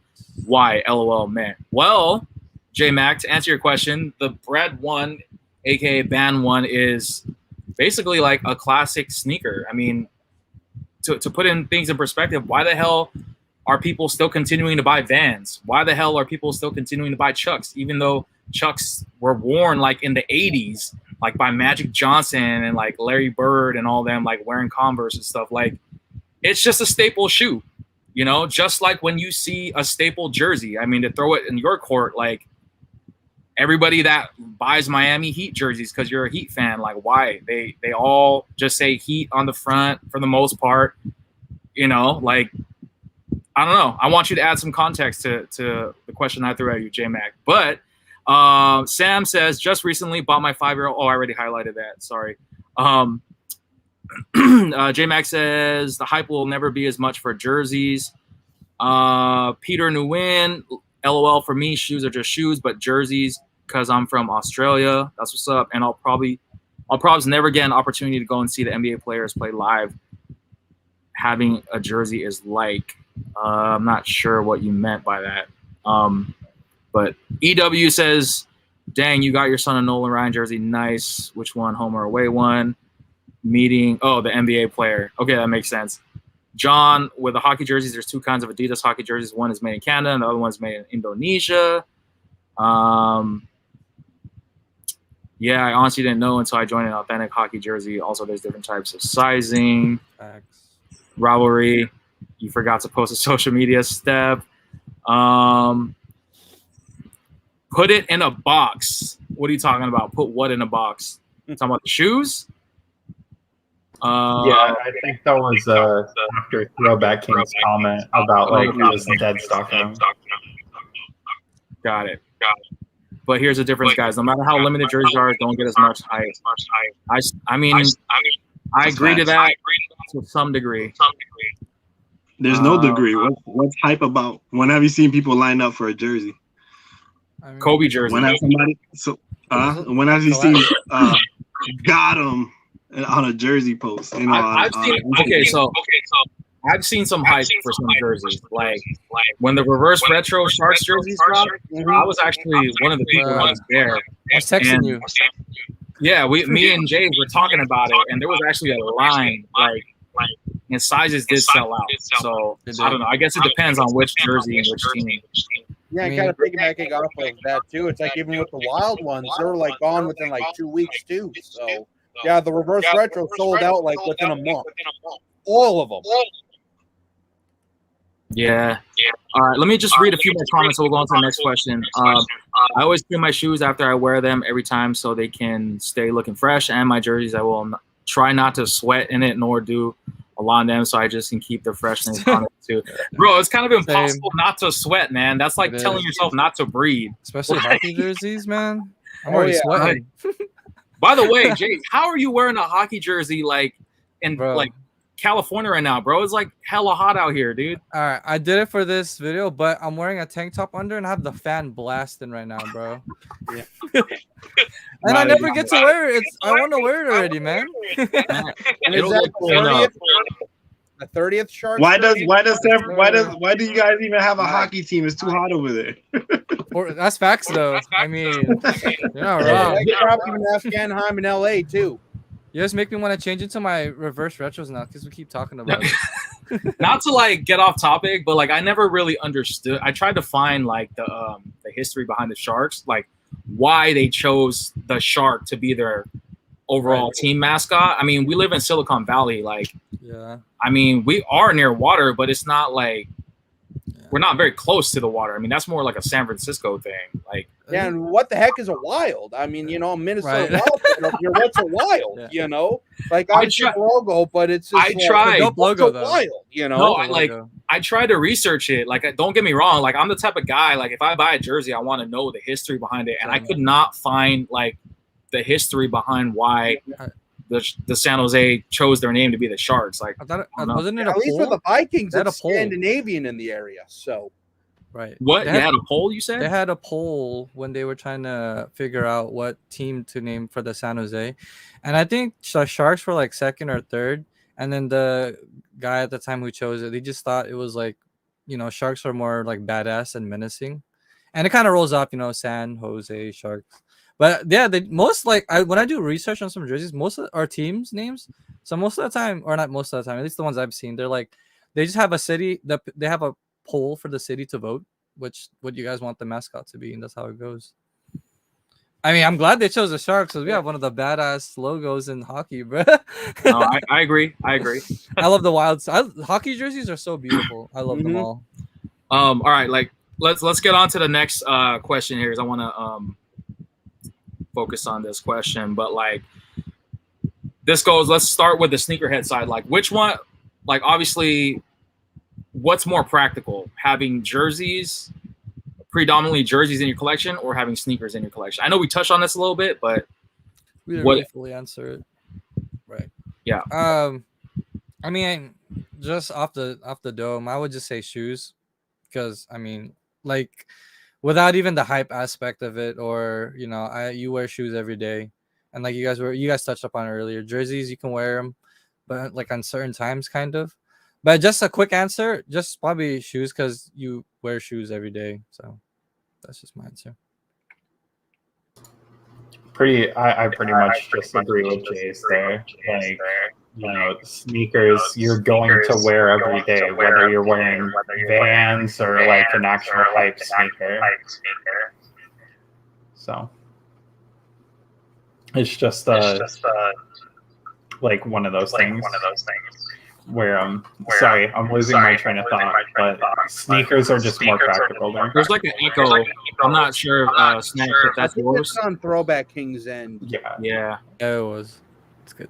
He'll hop back in for sure. Yeah, it's just like sneakers you wear every day, no matter where you're going, and so whether it's like a hype shoe or just a regular shoe, you kind of need them. Whereas jerseys aren't a necessity like that, I got the question. To me, the question is obviously sneakers. Like, being on the jersey side, no matter what, I think sneakers are always going to be practical. There's no need for a jersey. You know what I'm saying? You can't jerseys. You know what I'm saying? Like, you need sneakers. So for this question, I think the obvious answer, unless I don't know, I'm on the jersey side. You can convince me that jersey is more practical than sneakers. You let me know. I concede defeat in this on this question. Yeah. Like, I know for a fact, like, if I showed up on my Zoom meetings every day at like one of the leading financial firms like in the country, and I was like, hey, what's going on? Like, I mean, it's weird. It's weird, and it probably shouldn't be this way, but perception matters. And even if you're wearing just like a generic hoodie or like a Travis Scott hoodie, like even if they don't know who Travis Scott is, like, they're not going to think of it. They'll be like, oh, look at this guy wearing a jersey. Like, what is he, going to the game? Like. So, yeah, I don't even know how we have a leg to stand on this one, to be honest. Yeah, it's definitely sneakers that are more practical than jerseys. I mean, I can't even lie there. Just because, like you say, you wear shoes every day. I mean, jerseys, you don't need them, but sneakers, you pretty much do. So, or at least shoes you do. Wow, I'm shocked, Jake. I thought you had a whole list of the defending this round and this topic, but I guess I don't mind sneakers. I mean, heck, my class this month was on. I'm literally doing research on like Air Jordans and stuff like that. So just like for like my marketing. First of all, stop calling them Air Jordans, man. That sounds so sounds weird to me. I don't know. I'm sorry. Air Jordan. Well, I'm young though. I mean, I'm like I just call them J's or Jordan. I would never call them Air Jordan. That's super proper. I mean, it's the proper way. But, it's the Air Jordan by Nike. Look them up for like my class research. True. It's all good, bro. All right. I'll say my piece and move on to the next question. But like, yeah, I definitely feel like jerseys are not as like having X amount of jerseys are not as practical. Yes, I said it. Then, you know, like the sneakers and stuff like that, just because, you know, as much as I love the jerseys and I know I'm so invested in the community and just collecting right now, like I know deep down inside that I'm not going to be able to wear everything as much as I would like to, you know, that's just facts. Like I can't wear my jerseys to work because I have to wear a freaking polo, but I could wear sneakers as long as they follow the guidelines of my employer. And yeah, you know, it's just one of those things where it's like, you guys pretty much know, like everybody has to wear shoes or sneakers, you know, not everybody has to wear jerseys and stuff like that. But what do you like, which one do you guys think is the better investment? If you're looking at it from like a financial standpoint. I think short term sneakers all day. Long term jerseys have longevity, like M Diddy was explaining. Like the easy flip is sneakers. Obviously, you can double your money. Jerseys, the flip game ain't there. And but as far as longevity, the jerseys hands down. And the crazy part is you could buy a rookie jersey right now, and 10 years from now, it becomes a throwback. You know what I'm saying? So it's crazy how a current jersey that you buy today, a Steph Curry jersey, he's still actively playing. But once he retires, it suddenly becomes a throwback. So you know what I'm saying? So as far as like financially, there's more money into the sneaker game. If you're trying to flip jersey game, not unless you're like M Diddy, his own business and creating jerseys. It's a hell of a business to be in, and he's like basically the drug dealers to Jerseyheads. So that's my answer. I need those jerseys, man. Let me get those. I'm your pusher. What about you guys? You guys have anything you want to add? Like, what's a better investment? Well, I think neither. Buy sports cards or comics, man. Like, you know, if you got money to invest and you like pop culture and sports, like buy cards and comics, man. That's where the money's at. Dang, that's fire. But I mean, dude, I'll be honest with you. Like, I think most people here know that I have the biggest LeBron James collection for someone that's not a fan of LeBron James. Shout out to King Leonidas. And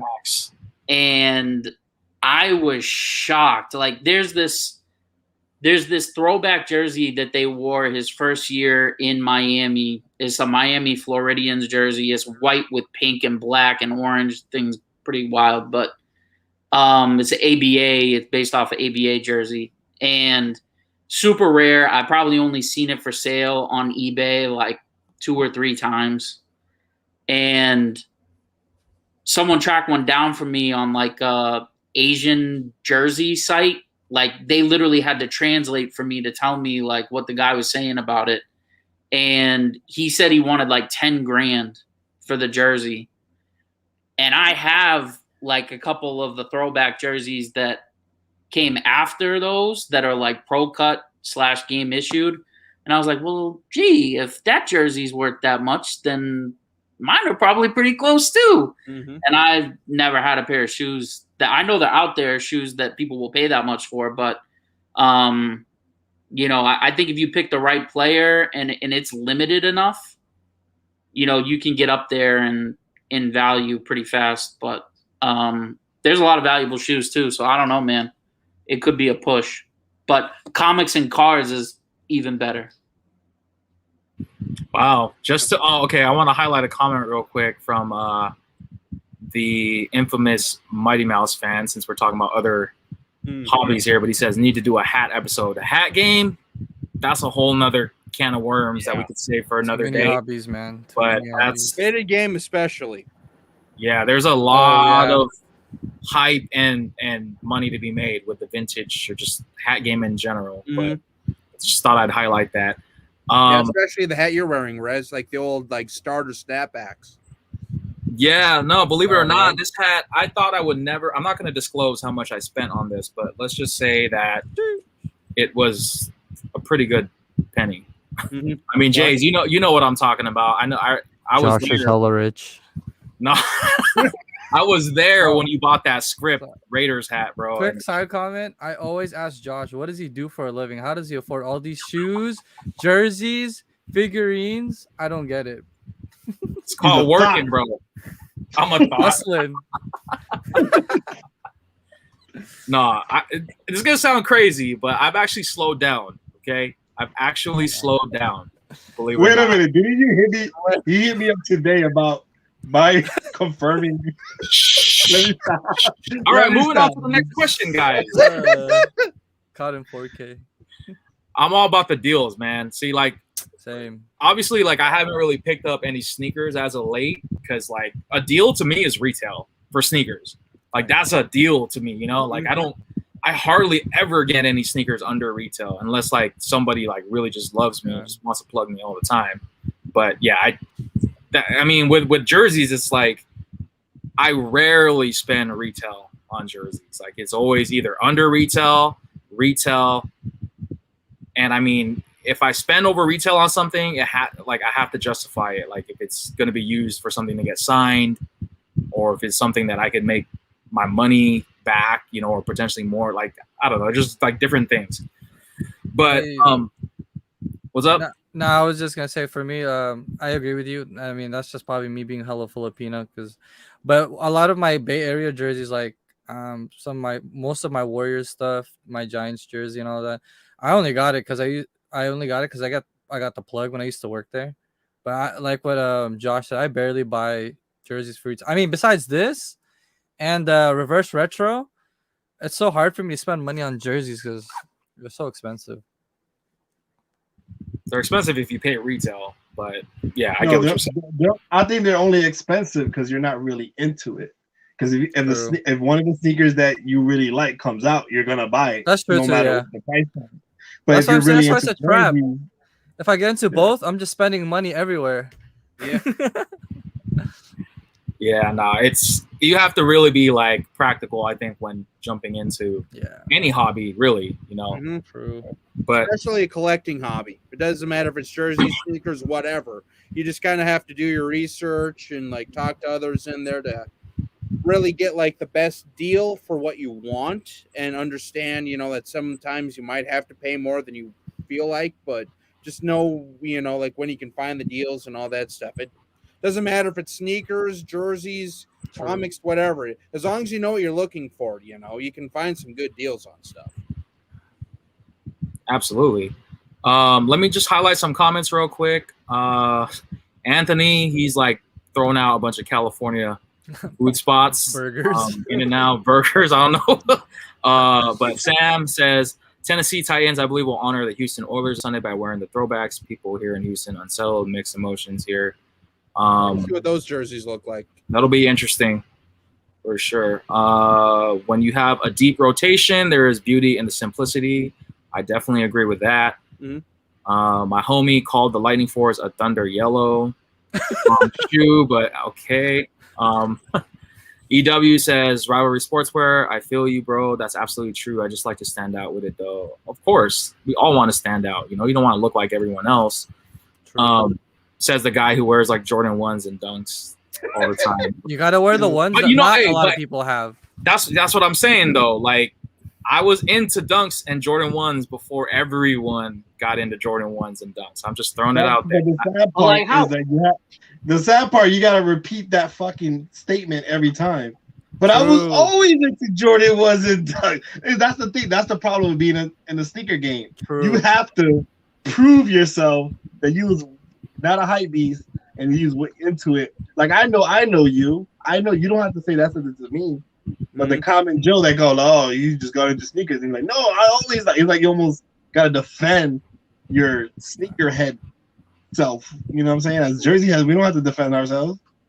Rez, I got a great idea for a shirt for you when you go out with ones on. I'll sell it to you with your next round of jerseys. I'll make like a membership card that says original Dunk fan club or Air Jordan 1 fan club, and I'll put like member since 2005. That way you don't have to answer any questions about anything. For sure. No, I'll have to take you up on that offer because it gets really like tiresome to have to explain myself. Like I agree, like Snacks, what you're saying. Like it's just gotten to the point now where I don't even want to like wear Jordan 1s as much anymore because it's like there's just like one, it's super oversaturated. Two, it's everybody seems to have it, even though people are making it seem like it's so exclusive. And like three, like everybody seems to be wearing it out here. Like I don't know. Like I get what you're saying. Like wearing the jersey, like you don't really see a person wearing a John Hannah jersey out here too often, unless maybe you're at like a Niners Pats game. Like, but like really though, like the chances of you seeing somebody wear a specific jersey other than like Jordan and Kobe, like you probably won't even ever see anybody wearing like a throwback of a different team out here. So, yo, Sneaker Vision, that's trademarked already. I already got my lawyer on it. They're working on it. Don't even try to steal that. Don't swagger jack me on that one. I got a question about flexing too. I know this is kind of off topic and blends both sides, but like, how much is too much? You know, like if you have like a really fresh jersey that you know nobody else has, and like you're rocking matching kicks, like matching hat, matching undershirt. You're wearing ice. Like what? Like how much is too much? You know what I mean? Like how much do you really need to hurt people's feelings? how much is too much? You asking me or are you asking? No, I'm just curious. I want to see. I want to see how much you want to make people hurt inside. I think too much is too much is the amount that you spent on the what is it, the Black Mamba jersey. Oh, no, come on, man. I got a deal on that. Actually, I got a deal on that. I don't want to go like a deal, man. I'm not wearing the jersey. How much you think I can sell it for now with the patches and everything? Yeah, I don't even want. What was that? How much do you think I could sell it for now with the patches and everything on it? Oh, a good amount. Yeah. That's what I'm saying. I got a deal. Well, I mean, like for me personally, I don't want to spend more than $300 on a jersey. Like that's my limit. Like I bought the George Kittle Vapor Elite from the 49ers that they're going to be wearing this season. I paid full price for it, and it was like $300. I think it was like $325, and then after tax it was like $360 something. And then I felt some type of way about that. Dude, did I really just drop that much on a jersey? And then, I'm not gonna lie, I initiated a return because you know when like 49er shop or like Fanatics will have like a 30% coupon, they actually put that jersey on sale, which bumped the price down to like $200 and some change. So I returned the jersey, and then I rebought the jersey with the start price because I felt some type of way. And that's like my favorite team. Like, I'm a 49ers fan, so like for me to buy a jersey, take the risk of it potentially selling out, like I just couldn't justify spending more than $300 on the jersey. So that's my limit. And kind of piggybacking off of you with that, Rez, it's like I felt that way when I spent the retail on the reverse retros and the new like Adidas jerseys that are coming out, like for like the, hint, I have a pretty big NHL jersey coming within the next week or so that has been kind of making waves. Might have to do with the newest team coming in the league, but even that I managed to get a deal on. But it's just like, yeah, for me, I feel bad when I spend even more than like 150, 180 bucks on a jersey, especially because like with eBay and stuff like that too, I found like even current players in like a game or a limited style for like 30, 40 bucks each, you know. Again, it's just everyone's different when it comes to stuff like that though. But for me, yeah, it's just like I always find it harder like the more I spend, even if it is my team, like the Wild are my team, the Vikings are my team, you know, and stuff like that. It's just like I can only imagine what it was like dropping the 300 beans on the Kittle, even though it is your team, you know. What about the rest of you guys? What was the question again? Yeah, can you repeat the question? Sorry. No, Mac, you said what's Yeah, the and I meant not so much like dollar wise, but just like Quantity? everything, you know, like if you're running up in a spot with like matching hat, matching shirt, matching jersey, matching shoes, matching socks, I see. you got somebody behind you playing Cameron's "Oh Boy" is like your hype spot. You know, like I just don't want to dress like I'm coming out the bench, man. I'm not wearing the matching jersey. yeah, exactly. With the sneakers, with the hat, with the wristbands. Put me in, Right. coach. That's too much, man. Like I understand. Like, I'm a this type is of my person like max. the jersey. I've been getting away from the hats, but the jersey, you know, if I wear Iverson jersey, you know I'm gonna wear the Reebok questions and shit like that. But I'm not gonna wear the jersey with the headband and all that extra shit. I think we're all in different phases of our lives that I'm good, man, with all that. Not everybody can be the showcased on the Mitchell and Ness Instagram like Rez over here. Yeah.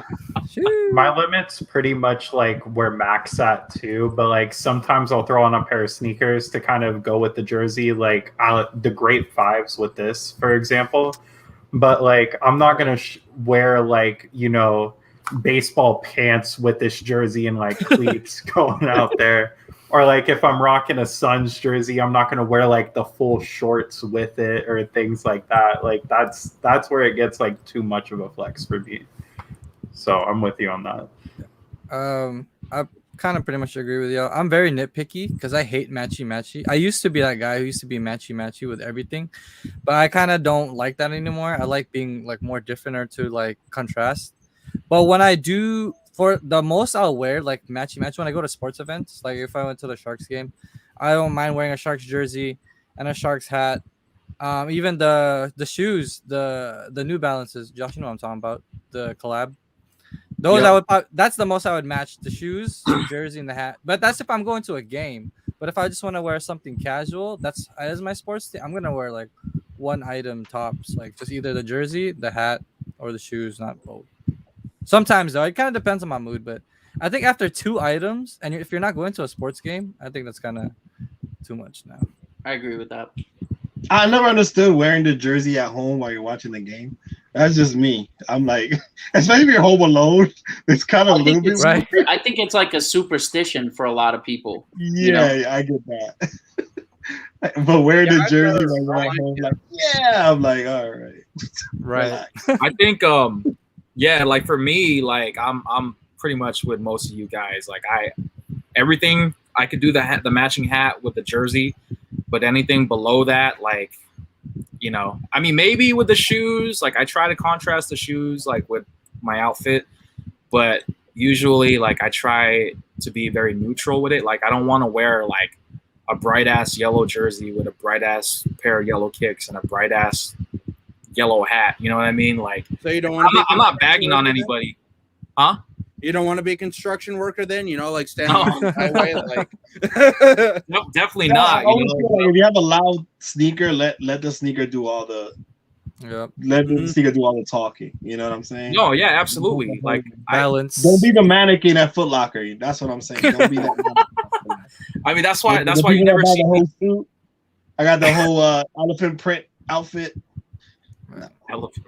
I've heard like someone say, and I think it's kind of like a good rule, like a rule for like an outfits, or like, you know, this is subjective to anyone, but like you choose 2 pieces that you want to like, you know, expose, and then everything else has to be simplified.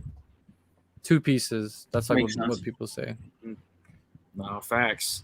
yeah, and to quick wrap that up too, for me, I usually wear 2 to maybe 3 things. Like for me for like the Viking stuff. It's like a hat, jersey, and maybe like a shirt or like sweatpants or something like that. But yeah, usually I stick to no more than about 3 items for the same team in general.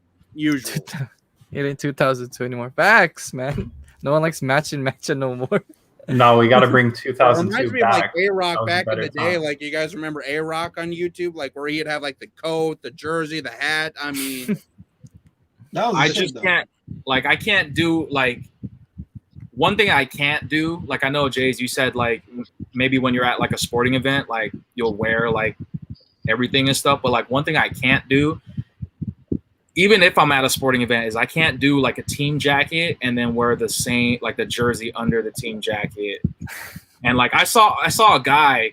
This was a couple years ago before COVID, but like I saw a guy at the Warriors game. He had like one of those like chalk line style Warrior jackets. He was wearing a Monte Ellis Warrior swingman, and then he took off his swingman and he had a Warrior shirt like under the Warriors jersey, so you couldn't even really see it. But it, like, it's just like wild to me. Like, I wouldn't be surprised if he like pulled up his like shirt and then his belly had like a Warriors logo or something on it. Like, it was just like layers on layers on layers. Yeah, the game representing and shit. Like, I get that going to a game, but everyday wear for me, I can't.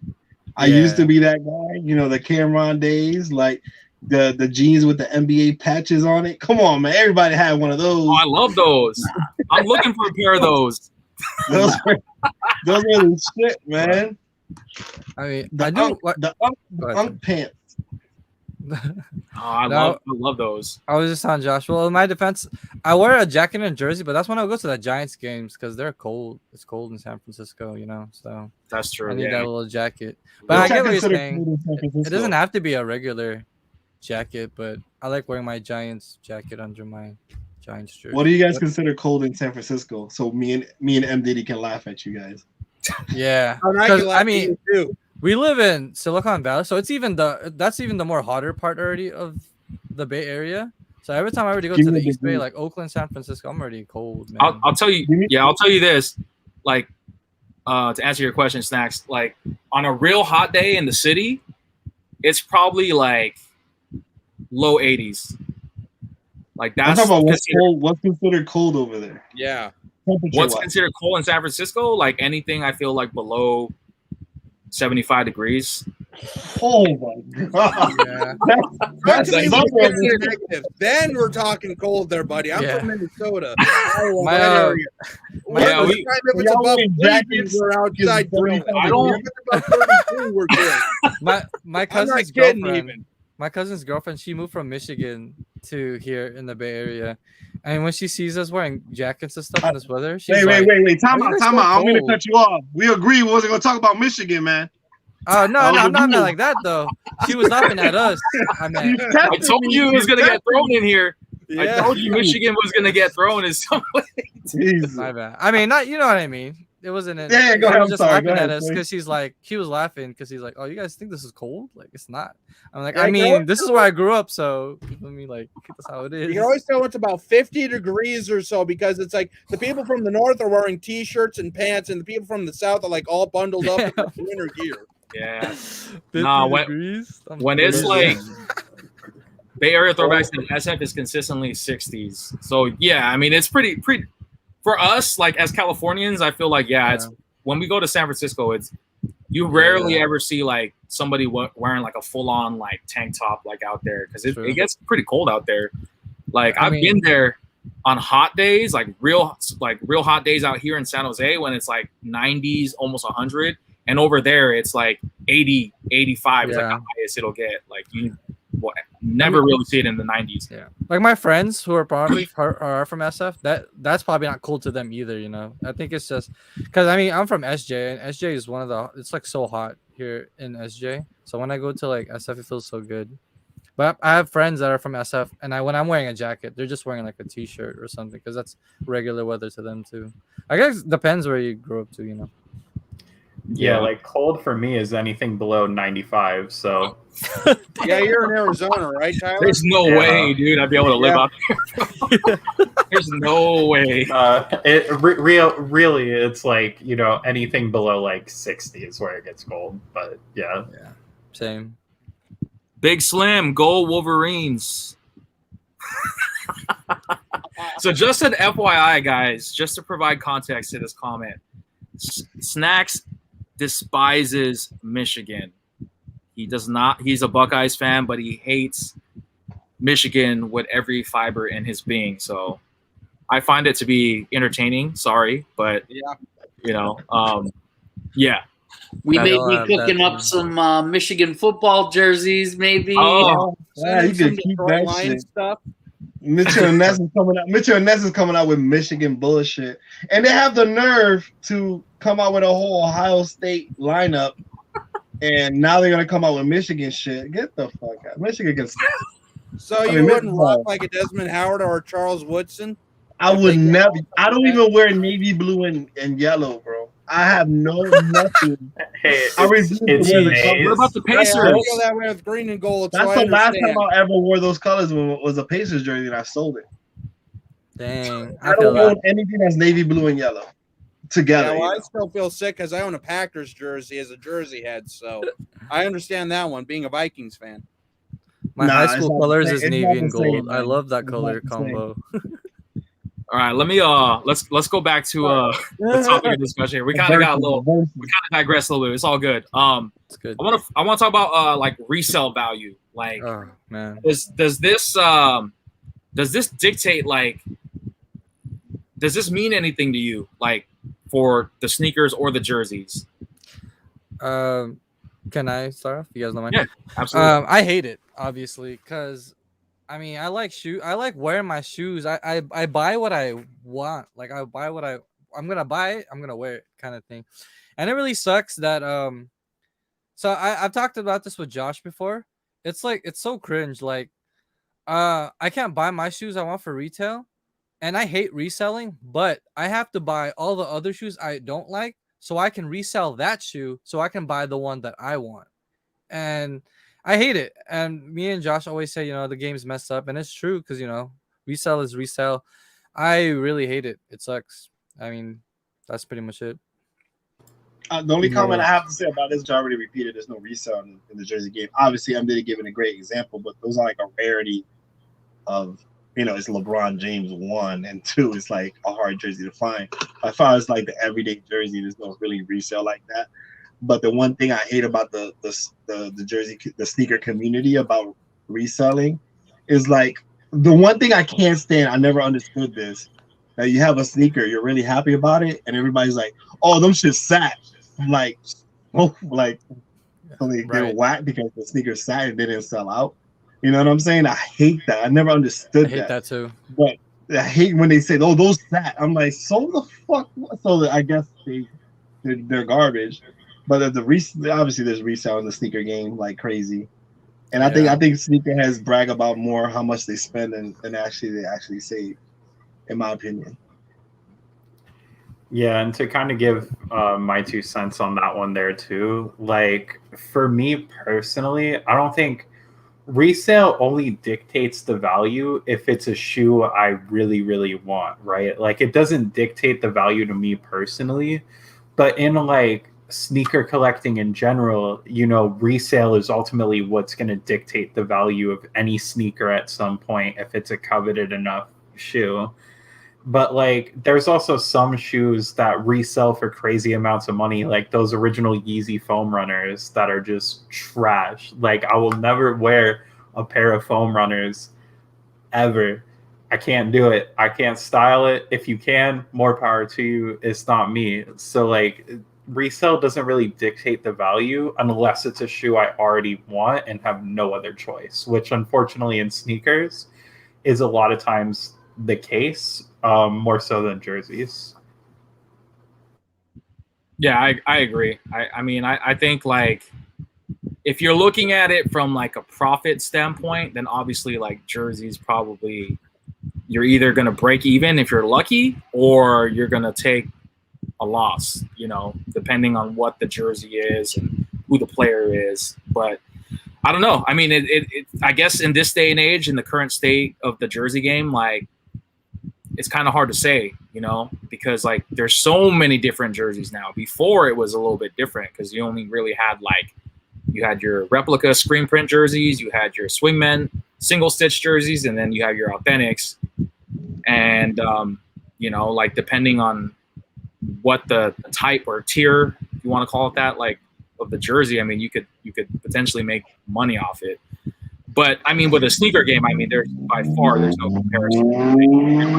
from the money standpoint. Like, it's no question. You know, that's why people do this for a living. You know, like they literally like buy like bulk wholesale of sneakers in almost every size, and then they just sell them like for every release and just make crap loads of money. But I think if Travis Scott if Travis Scott decides to wear a pair of Ewing brand stocks will go up, and everybody want to love Ewings. You know what I'm saying? I used that example before, and like it's crazy how somebody like Travis Scott, I don't listen to his music, but he's so influential that if he wears a pair of Ewings, people will be hitting me in my DMs trying to get Ewings from me. It's true. You know what I'm saying? So that's like, if Travis Scott wears a fucking Kobe jersey, that's not nothing to be like, oh, okay, whatever. You know what I'm saying? Like, Kobe's Kobe. You know what I'm saying? No, you're right though, especially about Travis Scott. He's one of the reasons why dunks are so expensive now. Just because he wore it one time in a picture, then dunks just became crazy because of Travis Scott. Well, I mean, it was that, and like giving him collabs to like design his own dunk and like his own Jordan. Like, they're just giving that man too much power, I think. I mean, and by the way, he had his own McDonald's. Just went up. By the way, Rez was into dunks. Before everyone, right? Thanks. Yeah. Sure, coming soon, M Diddy. Thank you. Rez was here first. No. I mean, how about you guys? Like, do you like Mac? Do you feel like it's more like what dictates you into buying like a jersey or a sneaker? I would say, you know, like there's just certain guys like for jerseys that either I collect, or if it's a style that I just like really resonate with, or I think it could go down as like a memorable style. Like you and I talked about that statement jersey when Curry had the 60-point game. I was like, oh dude, that would be kind of cool to have that jersey. You know what I mean? Stuff like that, you know, whenever there's like something, a very memorable performance, like with a player wearing a jersey that could be part of like a top 5 or top 10 list, like when their career is said and done. Like, I think to me, that's one thing. And then just to use the example again of that Mamba jersey, like obviously you have so many different moments coming together, you know, where 20 years from now, people will remember COVID, the bubble, Kobe passing, like them winning the championship, David Stern passing away, like all those things coming together. And, you know, LeBron wins another title. Like when you look back at his catalog of jerseys, that's kind of a jersey you gotta like have in there. You know what I mean? Along with the sleeved Cavs jersey. You can say what you want about whether you like the jersey and the way it looks, but like him blocking Iguodala. I'm sorry, Rez. I apologize, bro. Got to go there.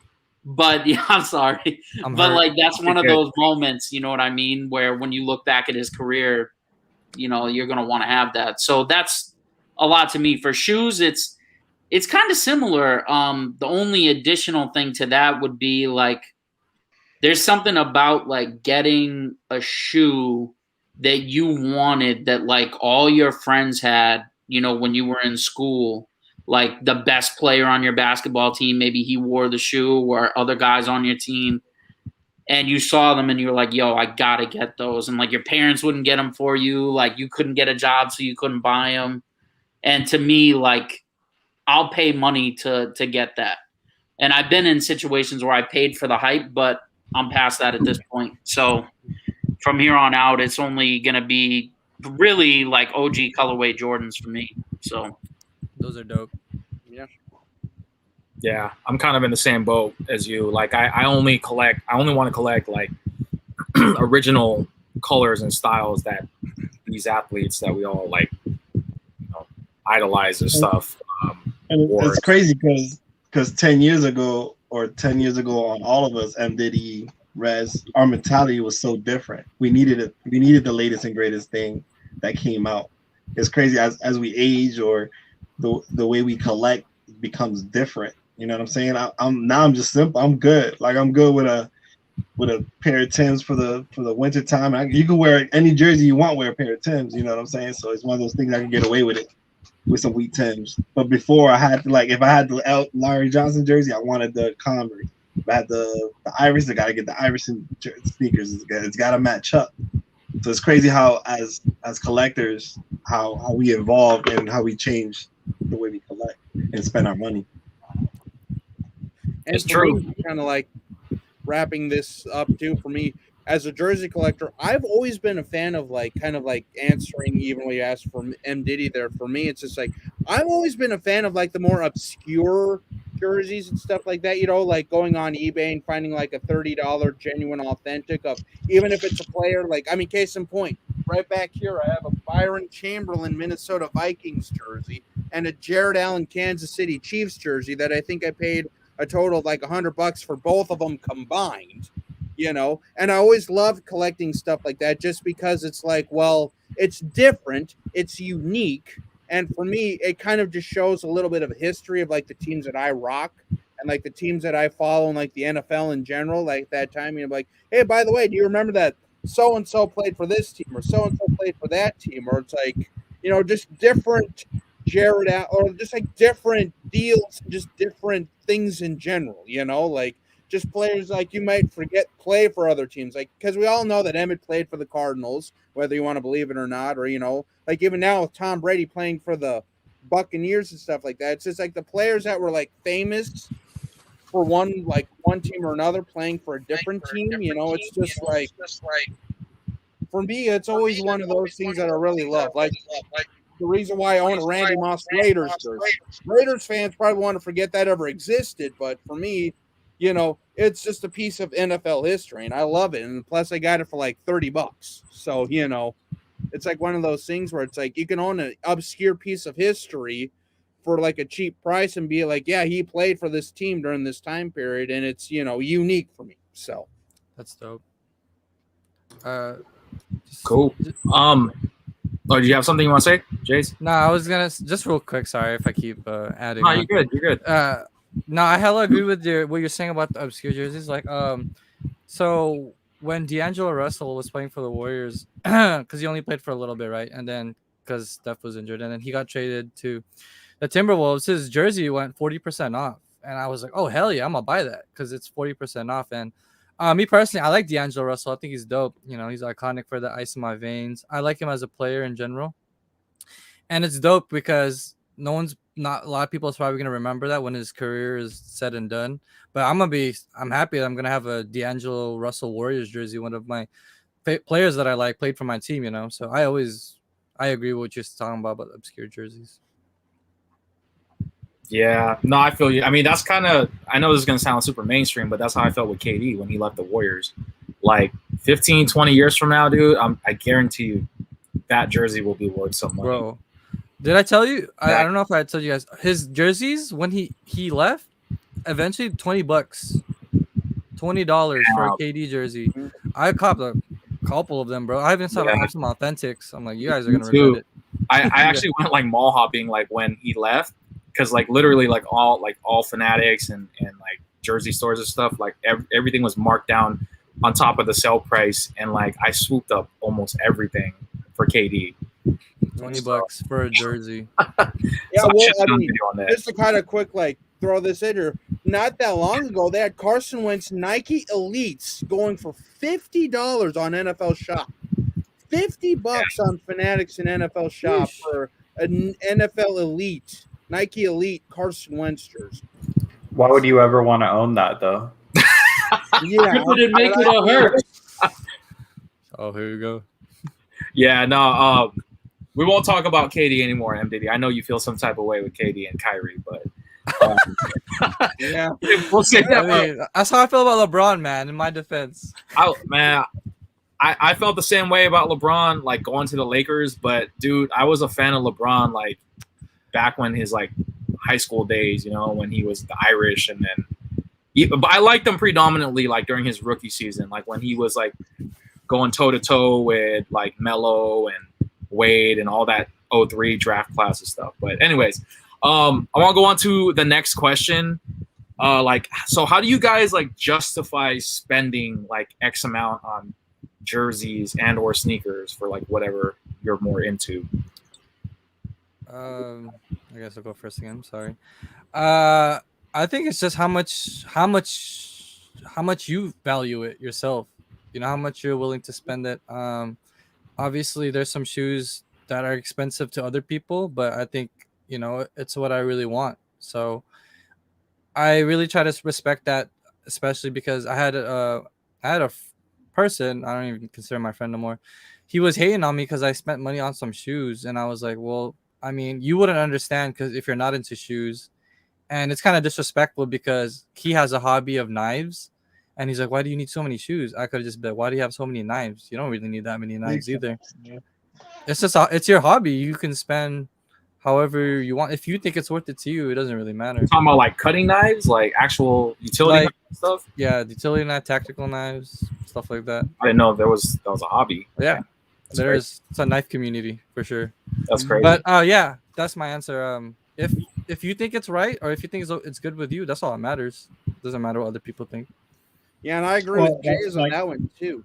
Like I always say like we're all gonna be different collectors a year from now or maybe 2 years from now. Mhm. And you know, being 40 years old compared to like 22-year-old throwback king that bought everything and anything that was related to jerseys just to have it. Now is more about being more picky and buying stuff that I have more of an emotional attach to it, and I'm willing to spend that money on a quality jersey over having the quantity of jerseys.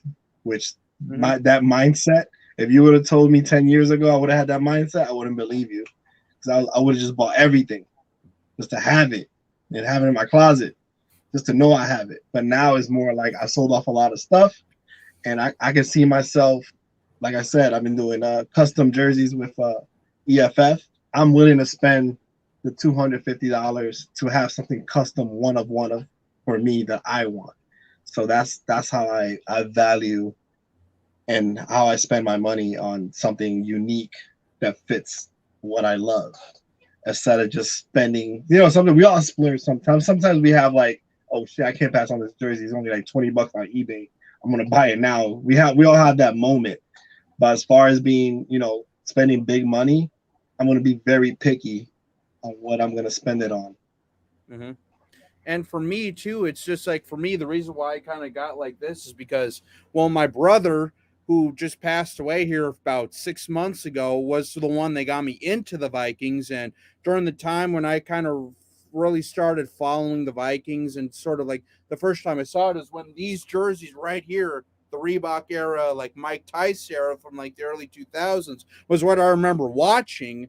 And he was the big reason why I became a Vikings fan. So jerseys like this, and like why I'm as big of a Vikings fan as I am, is because of like my family who have passed away, like my mom and my brother and all that stuff. So it's just like, and recently my grandpa just passed away too, who kind of was also a decent Vikings fan and all that stuff too. So for me, being a Vikings fan is more than just, you know, like, you know, collecting all their jerseys. It's actually like a real life passion, and just sort of like a, you know, like an honor, or just, you know, sort of like passing their legacy. And like picking up stuff like this just kind of like brings me back to a time where it's just like I remember watching like some old games and stuff like that. In fact, I was looking through some old pictures, and one of my family members, there was one picture of her like getting a screen printed Dante Culpepper Vikings jersey, like a brand new Reebok Pro line, like the helmet, or the, you know, RBK era with like, you know, the NFL equipment tag and stuff like that. And that just sort of like reinforced why I'm a Vikings fan, you know, just like my family and like the people that got me into like football and sports and stuff like that. That's why I'm as diehard of a Vikings fan as I am. Yeah, I'm with you on that too, for like the jersey game or jersey collecting as a whole. Like I have an emotional attachment to pretty much everything in my closet as far as jerseys go. I won't really buy a jersey unless it's like a super unique colorway. I'm not going to buy a jersey for a player I'm not really into.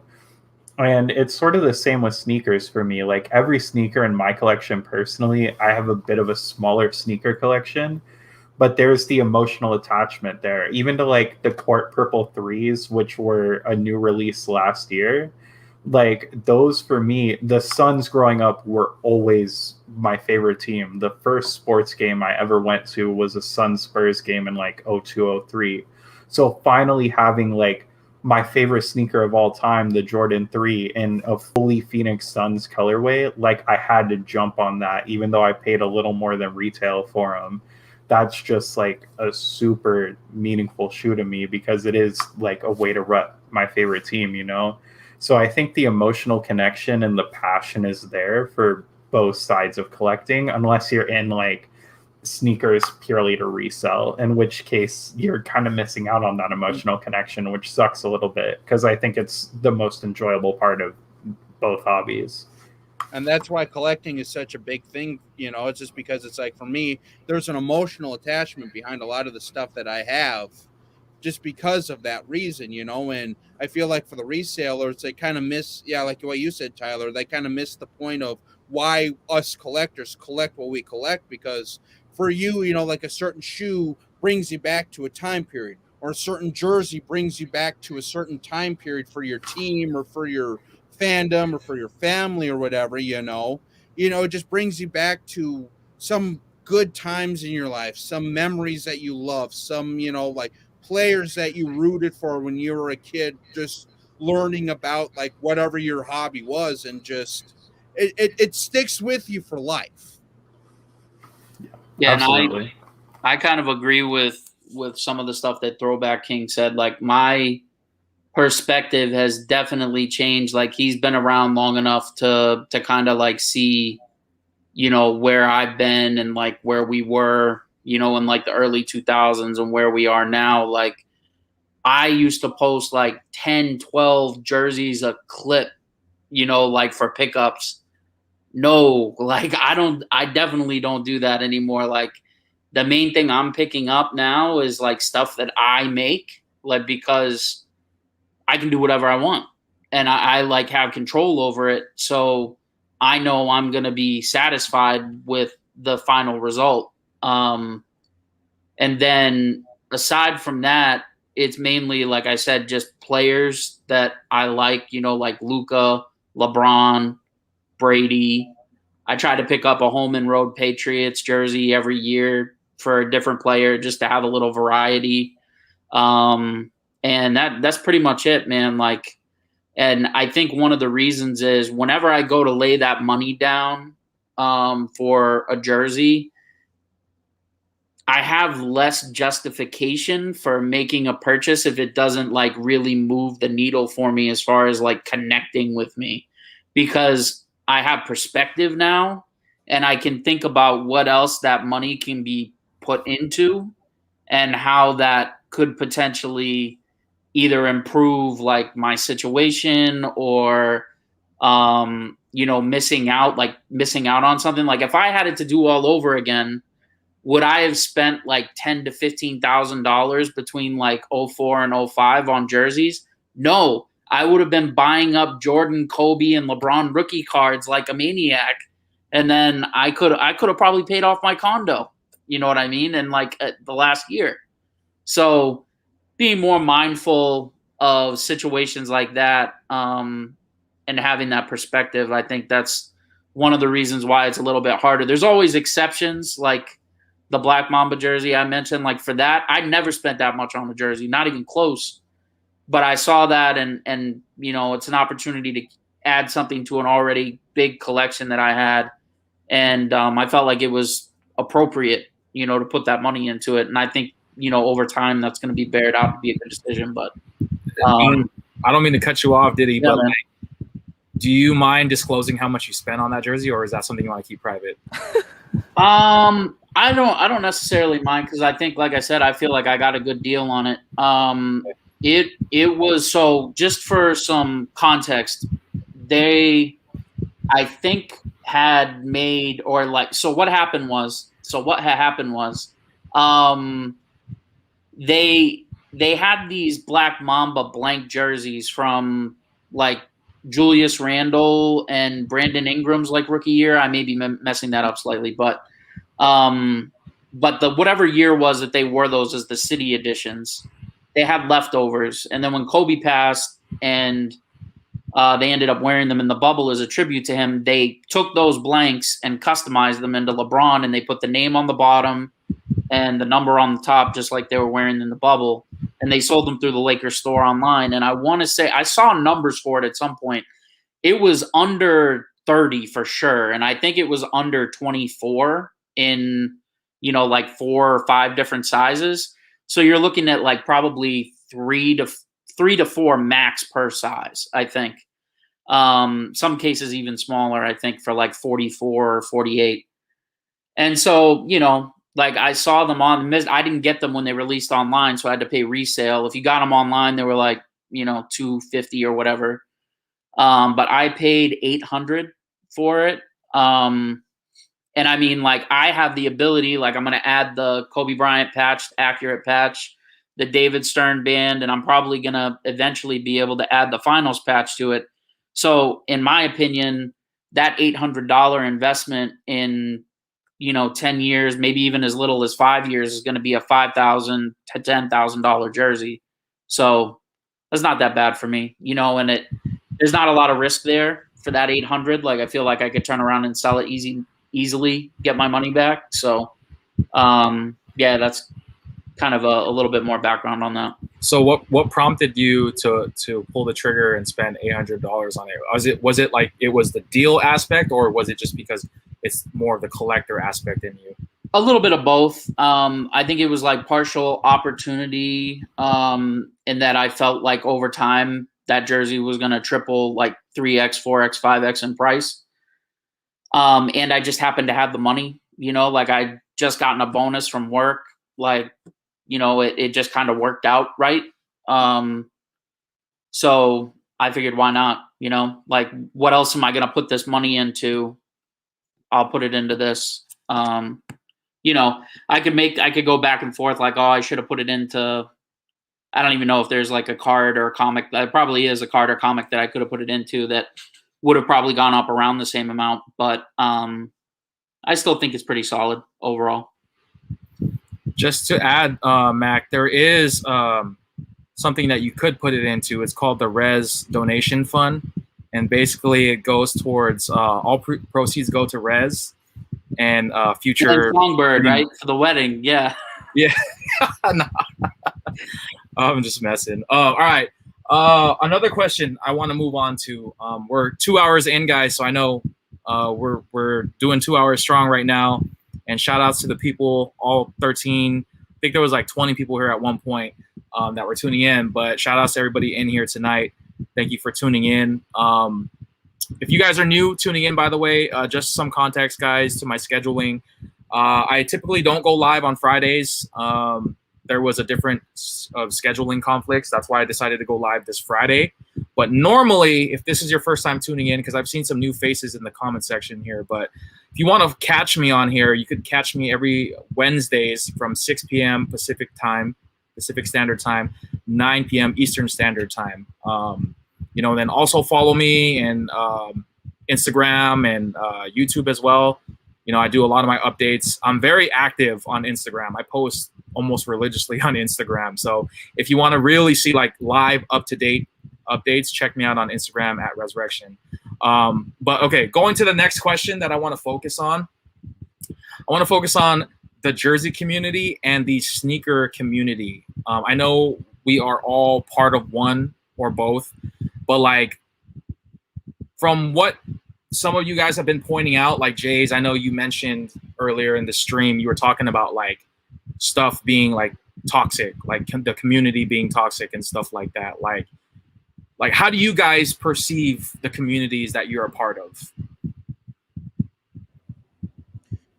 Well, for me, I kind of perceive the jersey community as more open and more like inclusive, like especially for like the newer guys who may not know, like especially on the Kings of Throwback page and like the Jerseys, Kicks, and Lids, but like especially the Kings of Throwbacks, like if people have questions that aren't actually like trolling, they actually have legitimate questions, people are willing to jump in and be like, hey, you know, is this a legit jersey? Is this, you know, a legit jersey? Like, how can I tell if this is legit or fake or whatever? And then people are willing to be like, oh yeah, you can tell because, you know, this patch is here or this or that. You know, it's just like, it seems like in the jersey community, it's like, at least from what I've seen on like the Facebook pages and stuff like that, it's like a lot more inclusive. Like if people have questions, more than likely there's somebody that'll be able to answer it and kind of like help you out, as opposed to where it seems like with the sneaker game, it's a lot more cutthroat when it comes to stuff like that. Now, again, for me, I'm more on the like the jersey side of things, so that's just what I see. I don't know, like with like the actual like sneaker side of things, but from what I noticed and like from what I've been kind of gathering and stuff like that, the jersey community seems a little more open than the sneaker community. But that's, like I say, with everybody, there's bad apples in both groups, or like with in any bunch. So, but there's also really good people in both sides too. So that's my. I just want to speak on the jersey community. I'm not gonna like try to bash the sneaker community because I'm part of both. But I just want to speak positive, and I'm gonna jump off so somebody else can jump on. But Kings of Throwbacks is something that was created on Facebook,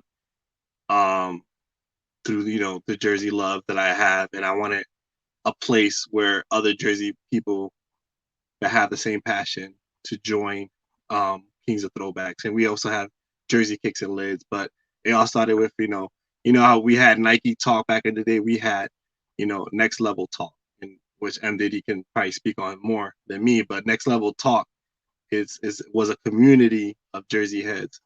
Then Facebook came around, and I wanted to have that same atmosphere, but on Facebook group where we can see each other's faces and communicate with each other through Messenger. Actually, with technology growing and stuff like that. As far as the jersey community, it's something I love because it's something that I feel like every person that's a member of Kings of Throwbacks is the jersey head of their community. That there's no one like them in their community. Like, I'm the jersey head around here. Like, I don't know any other jersey heads like me. I bet Rez doesn't know, or M Diddy doesn't know, or Jake doesn't know another jersey head like you. So we're like that jersey person in their community. Oh, that's that guy that wears all those jerseys. I feel like everybody on Kings of Throwbacks and that community is that person, and I just wanted that. I wanted us to unite, and it's an awesome community where we all communicate, we all become friends, we all met up, we have meetups, we all, you know, look out for each other, throw each other links and stuff like that. We have M Diddy in the custom game, and it's amazing to have people in the community have a Rivalry Sports jersey in their collection and stuff like that. So I think it's such a positive thing, and I've never seen a negative side to it. Everything, you know, when community is kind of, you know, as we all get into fits, and, you know, we all have our problems here and there, but it never gets to the point of disrespect or anything like that. So that's something I love about the jersey community. And there's so many interviews and so many different kind of collectors, but we all share the same passion, and we agree that we all love this material that we call jerseys. And there's no like hate behind it. Everybody's cheering each other on for your next. When you pick up something, we're applauding it, we're liking it, we're loving it. You know what I'm saying? There's not that we don't say things like, oh, that's, you know, that's sat, or that's whack, or why are you collecting it? There's never comments like that. That's why I love the jersey community so much. So with that being said, I'm gonna leave so I can open up a slot for somebody else in the chat. Like I said, liking this video is free. That's a great way to help out Rez's channel, help out the jersey community, the sneaker community. So please, if you're watching this, just like if you're right now, we should have as many people that are there should have likes. So just like it, subscribe, all that good stuff, man. Appreciate you, Rez. Appreciate everybody here in the panel. Love what everybody has to say, man. Nice meeting you, man. Go, buddy. Take care, Snacks. I appreciate you, Snacks. Take care, bro. Have a Stay good good, boy. I really do And, want to give a shout out to Throwback King for tuning in. By the way, guys, Jays, I know you're kind of new to this Jersey community here, but for any of you guys that are wondering, you know, what Kings of Throwbacks is about, it's basically a Jersey group on Facebook, like, you know, Snacks mentioned. Great set of people on there, man. Like a lot of knowledge that I show off in my Jersey videos I got from there, and a lot of people on there. And M. Diddy, you know, you are one of the moderators of the group. I'm sure you could vouch for everything that he said, along with myself right now. But if you're looking for jerseys, legit checks, and just want to show off your fit, like, I highly, highly encourage you guys to join the group and check it out. I'm about to join. Yeah, For like sure. Swingman's, Authentics, screen printed, whatever. As all, like I say, I mean, you know, we're all always there, and like we always support, because we understand that some people can't afford the Authentics. Some people can only afford Swingman, but even for some of them, it's like they put their hard-earned money into stuff like that, and they feel proud of it. So, you know, even just as simple as like a like, you know, just to say that, hey, you know, we appreciate it, even if it is just a screen print, even if it is just a Swingman or whatever, you know, or like your first authentic or whatever, you know. I mean, we love seeing all that stuff just because we love to see the different collectors, and we love to see the different people. And I'm actually going to jump in on this one for a second too, because I feel like, you know, the resale game has given the sneaker community as a whole such a bad rap. And like, if you go to places like r/sneakers, you'll see some toxicity there. But honestly, for the most part, a lot of that toxicity just gets downvoted to hell on Reddit. Like, for the most part there, when you see people posting their pickups, it's a lot of like, congratulations. You know, one big difference is a lot of like jealousy too. Like, oh, I wish I could have gotten this, or like, you know, congratulations, sad I missed out on this, things like that. But also for the, like, people who have legitimate questions on sneakers, or like, you know, if this pair would go good with this, or things like that, people there tend to be super, super helpful for getting into the game. Like that subreddit in particular, when it was a little smaller, like, you know, 10 years ago when it was like first starting out, that's sort of what helped me get into the sneaker collecting a little bit and realize like why certain sneakers are more expensive than others. Because growing up as a kid, you know, like Rez, I was a kid rocking Dunks because they were so cheap and easy to get, and now like the value of those is crazy. But you know, it helped a lot understanding like why the values go up and everything there, and you know, just about the legitimacy of sneakers in general versus fakes and things like that. So some sneaker communities can be like equally as I wouldn't say equally, because I do get a greater sense of community in like Kings of Throwbacks, but like there's always people willing to help there too, even through like the toxicity and everything.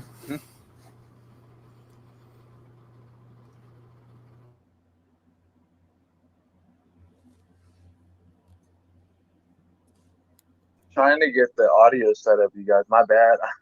I am trying to figure out.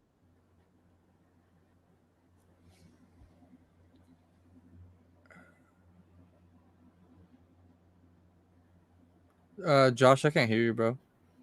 Yeah, Rez. Yeah, your mic's Oh, my bad. Can you guys hear me now? Yeah. Yeah. Looks like Sneaker Vision got disconnected, but I have another guest waiting in here. Let me let John. What's up, bro? I think you're muted. What's up? Good evening. Oh, there you go. Yeah, I got Nice. yeah, my bad. What's up, man? Shout out to that Filipino flag in the What's up, guys? background. Good evening. Hey, you already know, gang. Yeah. Yes, sir. The Pades are in here, man. What's up? That is. What's going on, dude? Chilling, man. Just watching, and man, I'm learning a lot, like, from Yeah, this, me too. because I started out as a sneaker guy, and honestly, I left because, again, what Jay said, it was too toxic. Like, it felt like it was just too much, like, to the point where you're like, yo, like, I remember asking this kid when I used to work out for Locker, hey, man, those are some nice Yeezys. You know what he said? Yeah, I got them for retail. I'm like, that's good, but they're nice shoes. Yeah, remember I got them from retail. It's good, right? I'm like, okay, never mind, man. You have a great day. Like after like stuff like that, I'm like, I can't even compliment you without telling me how much you paid for it. Like it's fine, dude. That's cool. But with the Jersey game, when I got into it, I would ask questions like, "Hey, is this like an authentic? What's the difference between a swingman and authentic? Like, what's?" And people would right away would tell me, "Oh, this is the difference. You could tell from here and here. These are the tags you have to look out for. This, that, and the third." I'm like, "Oh, this is completely different." Because I was expecting to be completely muted, like nobody would like hear me. Because that's what happened in the sneaker thing. With sneakers, I never learned anything from anybody. I learned everything on my own, like reading through Nice Kicks, 23's Back, Soul Collector, Nike Talk, all that, like Kicks in the City. I read it all through that on my own. But with the Jersey game, I learned hella stuff from Rez, from every single one of you guys here. I probably looked it up, like just learning, just browsing through YouTube. So yeah. You're muted again, Josh. Oh shit. What was My bad. I was saying, are you from the Bay? Yeah, I'm at Daly City. Oh, Hey. damn. Okay. That's what's up. Yeah, like I think we have a mutual friend, Jeff Castillo. That's the OG. Oh, Like I okay. learned every single Niner, Giants, and Warrior jerseys about him. And mind you, I'm a Laker fan. He tells me like, "Yeah, I'm trying to do this Warrior collection." I'm like, "That's nice, man. I don't care. But can you tell me about this this Giant stuff?" Jeez. Nah, Jeff's cool, man. He's Yeah, actually yeah. he's like he plugged me a lot. Actually, he's the one that got me the statement edition, the one that I was talking about, the 62-point Curry jersey, the authentic. He got that for me. Got me like the Wiseman authentics. Like he's a homie. So that's what's up, bro. It's dope. Sneaker Vision says, "I'll try again on the next one. Y'all have a good night for sure." Bay Area throwbacks. I used to work at Lucky's in Daly City. Oh man, yeah, a lot of Bay Area references here, man. So, so like basically, the perception of like the community to me, like personally, I feel like it's kind of gotten to a point now where I really don't see the culture in the sneaker community from a lot of these newer waves of sneakerheads. It's like only like OGs, like people that started collecting it when they first dropped the sneaker. You know what I mean? Like original colors. Because like now you have like obviously like you have like Off-Whites, you have Travis Scott's, you know, you have like there's just so many different type like designer lifestyle sneakers that are being designed by like people that never wore the shoe originally. They just wore the color or started the color. And it's like, I feel like with that, people don't really understand the history, like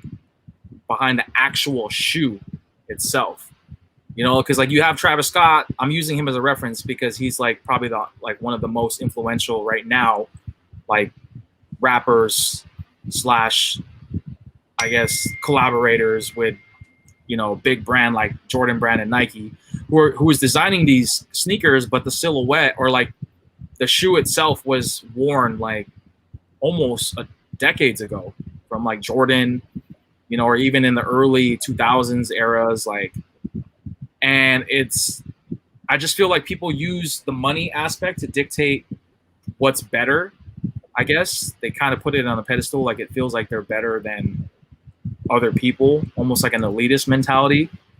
But with like the jersey community, I kind of see that, like I kind of see like Mitchell and Ness trying to do that with like a lot of their collaboration jerseys and stuff. Like a couple years ago, they did the collab with the rappers and stuff that kind of had like, they gave them the opportunity to like make their own twist of like major league sports teams, like based on where they're from.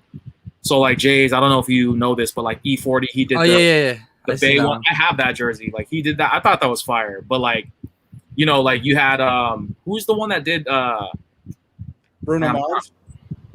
Who? Bruno Mars did like 24 karat gold, like his tour. I'm pretty sure Mitchell. Oh, you're talking about his hockey jersey. Oh, it wasn't Mitchell. Really? He did a hockey jersey? Yeah, it was I didn't know Mitchell that. and Ness. I'm pretty sure. Wait, really? Bruno Mars, Yeah, like actually, 24 karat gold tour. My sister's had, like, boyfriend Mitchell and has Ness. that jersey.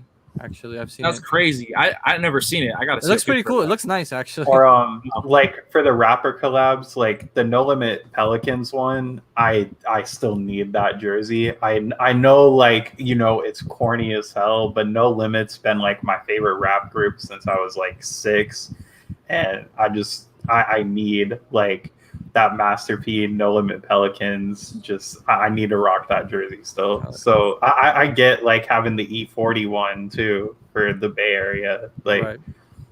Yeah, I thought He's that was making them fire. say on first Those are grade, cool. huh?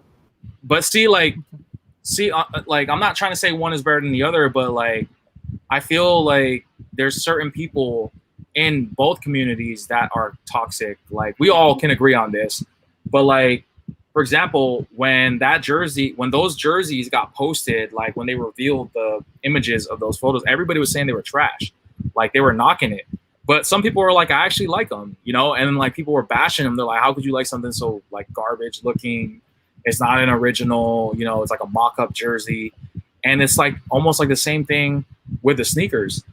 When you see people that are wearing like Jordan 1s, you know, and then you see another person wearing like Reeboks, like the person with the Jordan 1s usually tends to kind of frown upon the person wearing the Reeboks. Like, it's just like, I don't get it. You know what I mean? Like, I don't know what like drives a person to knock on somebody's like preference of sneakers. Like, they're both sneakers.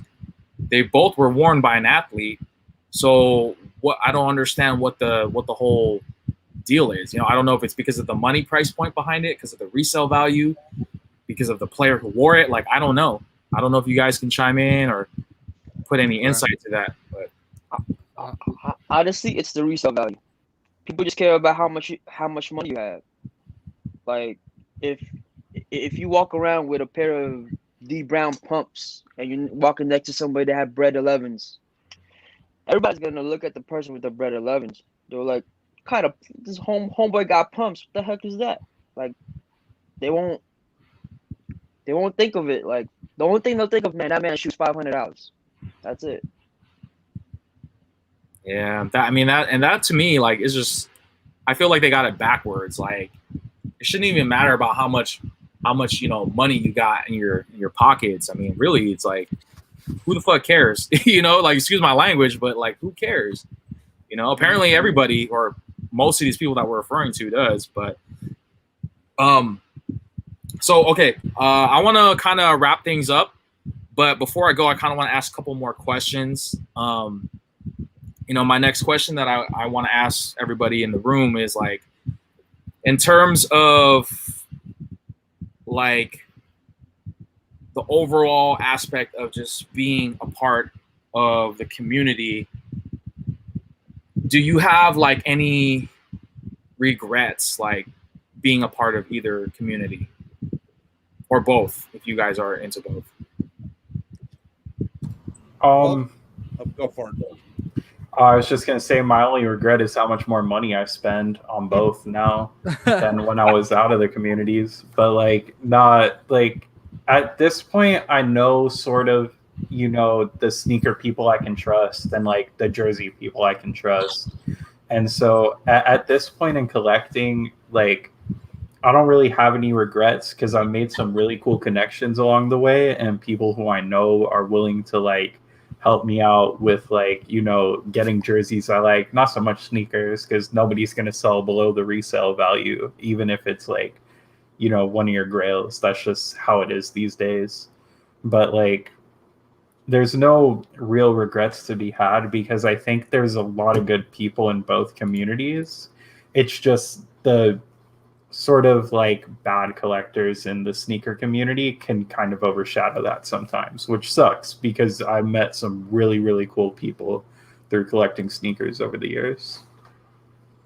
And honestly, as a jersey collector, no, I mean, I really don't have any regrets, just because, like I say, as a guy that really started kind of getting into, like, after, like, when I first really started getting into the jerseys as much as I am now, you know, a lot of guys like you, Rez, Diddy, Throwback King. I mean, I watched a lot of your guys' videos and kind of started like taking notes and just sort of looking at certain things, and then like, you know, like early on asking in the groups or like posting stuff in there to be like, you know, like, hey, you know, is this like good and stuff like that? And then people be like, oh yeah, or like, you know, no, you know, and this is what to kind of look for. And then basically that's how it groomed me into where I'm at now in my collecting and stuff like that. Just because, again, like I say, as within any group, just like Tyler, just like, you know, all you guys have been saying too, is it's like, there's always going to be bad apples in every group. But for the most part, I just feel like in the Jersey community,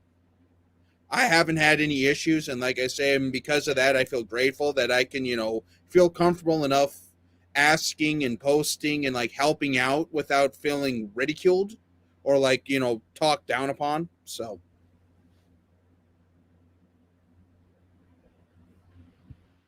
Any of you guys have any thoughts that you want to add into that question? Yeah, for me, no regrets. Like, it's my way out. Like, I'm the only one in my group of friends who has like 20 jerseys.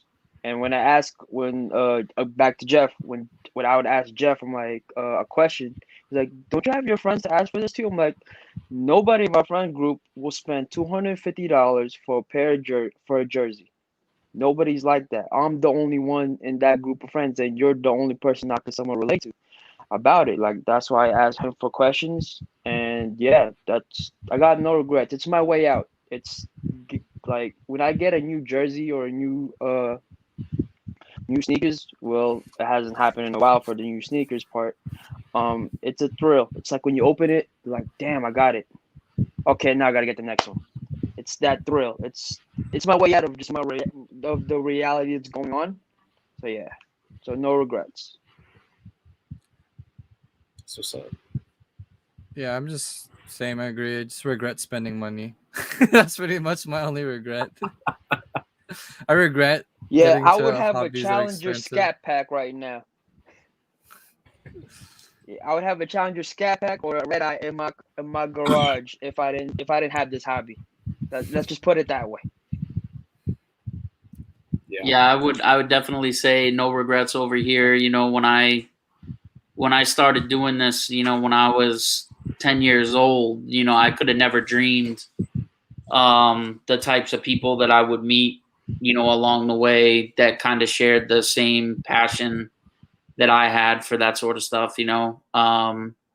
So I've met a lot of people I would consider friends, even though, you know, like Rez and I have never actually been face to face or like hung out and chilled. But, you know, whenever that time comes, you know, hopefully soon, you know, it'll be awesome. And we still maintain a pretty good friendship cross country. So, you know, I'm super grateful for that. All the people that I've met and any of the, you know, drama or other stuff that goes on from time to time, I always have to remind myself of the good things and the relationships that I've created, and all of that stuff's just not even close in the grand scheme of things. So that's what's up, man. Yeah, you know, I always say this, and I'm gonna say it again in this live, but like I think it's just crazy, like with the friendships that I've built with people here in this chat, and most of you guys I haven't even met in person. I think Jays, you're the only person that I've met like physically, but like, you know, M Diddy, like I've known him pretty much for like the bulk of my life, you know, and I've never met him in person. Tyler, I think I met you on Instagram. Jake, you know, pretty much you've been following me on YouTube, but we've never met. And then John, like you live in Daly City, which is like literally like what, like a 35-40 minute drive from San Jose. So it's crazy. It's crazy, man. But like it's dope. I that's what I love about being a part of both communities. You know, there's always going to be good and bad with any community. You know, there's always going to be like people that are going to try and taint it in a way and stuff like that. But I guess the best advice that I could give you is just kind of being able to take the bad apples from the bunch, you know, take them out. I have one more question that I want to ask before I wrap things up, but I'm gonna ask this again because I asked it earlier this evening. But do you think one community is better than the other? I'll go Very ahead and jump open-ended. in real quick. No, I mean, both have their perks, both have their quirks, both have their like expertise and stuff like that. And heck, a lot of people are in both communities. I mean, a lot of people are, big sneakerheads that are also jersey heads. And there's, a lot of people out there that are actually willing and helpful and all that stuff. And again, at the end of the day, this has always been my philosophy in life. Like, it's your money and you want to spend it however you want to spend it. Go out there and spend whatever you want. If that is buying Jordan 1s, if it is buying Ewings, Reeboks, whatever, if it is buying NFL jerseys, NHL jerseys, whatever, at the end of the day, it's your money. You spend it how you want. And of course, basically just you do you. I mean, everyone has their quirks, everyone has their love, and everyone has what they love to do. It's just at the end of the day, as long as it's not hurting anybody, as long as you're being helpful, nice, courteous, and stuff like that, who cares? At the end of the day, it's your money. Just enjoy it. Yeah, there's no community that's better. I mean, a community, it's its own community, So it's like, I just respect collectors in general because, Jake was saying, or everyone else was saying about how they don't like shoes, and they respect it, and I was like, yeah, I respect other people's collectors too, because everyone likes their own thing, and if you like to collect it and that's your passion, then I can't hate on it. Especially just really, that bad experience with my so-called friend or whatever about the knives thing, and he hating on my shoes, made me realize that, like, yeah, we're not even that much different. You just not interested in it. That's why you're hating on it. I just respect what everyone collects. If anything, it's always dope to see people passionate about something. It's always like, I don't know, breathtaking or inspiring to see someone like talk about or do what, like that, like a person in their own element. And I really respect it. It helps people get through things, whatever makes you happy, in my opinion. And like Jake said earlier, and what I said earlier, is your money. You get to spend it wherever you want. At the end of the day, sure, you might, okay, maybe some people might be trying to impress themselves or impressing other people, but at the end of the day, you got to remember, you're just buying this for yourself and impressing yourself. You do whatever you like. And it took me a while to actually learn that I used to be, like, in general, a people pleaser, and I don't really care anymore. I just, whatever I like is whatever I like, and if you're hating, then that's on you, bro. So yeah, I respect every collector, and I support any kind of collecting. If you love it and you're happy and you're passionate about it, I'm all for it and I'm supporting you.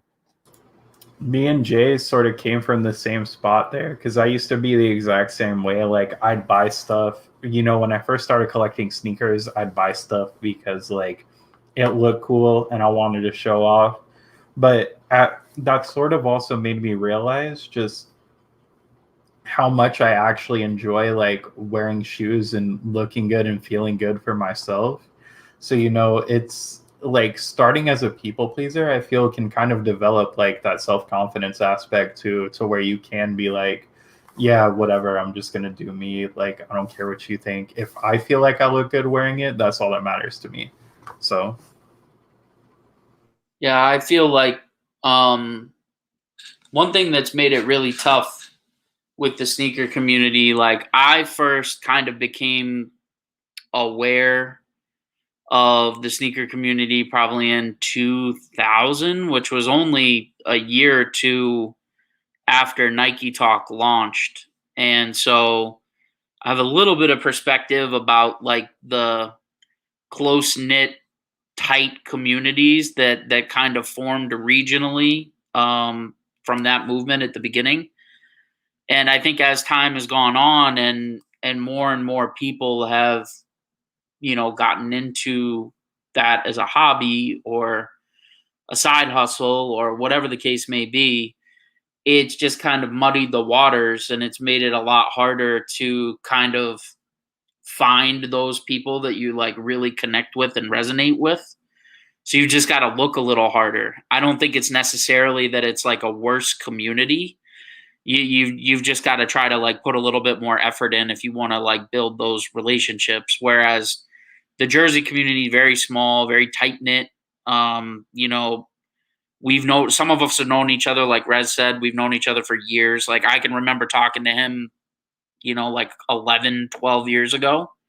And so I think, you know, we've had a long time to kind of like build up those relationships. And every once in a while, you know, somebody will come in that you think you align with, but maybe you don't know them that well. And, you know, maybe they're at a different stage of collecting than you are, you know, because we all go through that, I think, as collectors. And sometimes you can kind of see that, like, you're like, ooh, like, are you really doing this for the right reasons? Like, and you just got to kind of let them learn on their own, though. You know what I mean? Unless they ask your opinion. But I think both communities are really great. They're both very different, but they have good things to offer. And I'm not really that connected to sneaker communities. Like I used to work at a Nike store, which was really cool. Like, you know, seeing people at work, working together, hanging out after work, like that, all sharing like a similar passion. That's very cool. Experienced the same thing at like a Foot Action when I was younger. But so yeah, it's on Kings, you know, we're happy to welcome new members and educate them if they have questions and, you know, help them along their journey. But I am an admin over there, so if you try any nonsense, I am quick with the trigger finger. I will give you the boot. So, but no, Laying man. down the law. Yeah, man, it's like great though. It's great. Both communities are great.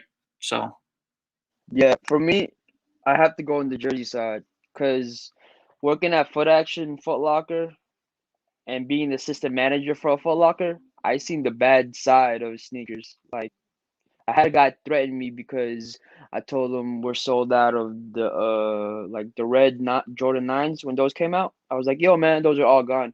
What the I told you not to. I'm like, I can't hold them, they just came out. Like, what the I'll fuck you up. I'm like, sorry for the cussing, but I was like, No, you're dude, good. You're good. you're 50 years old.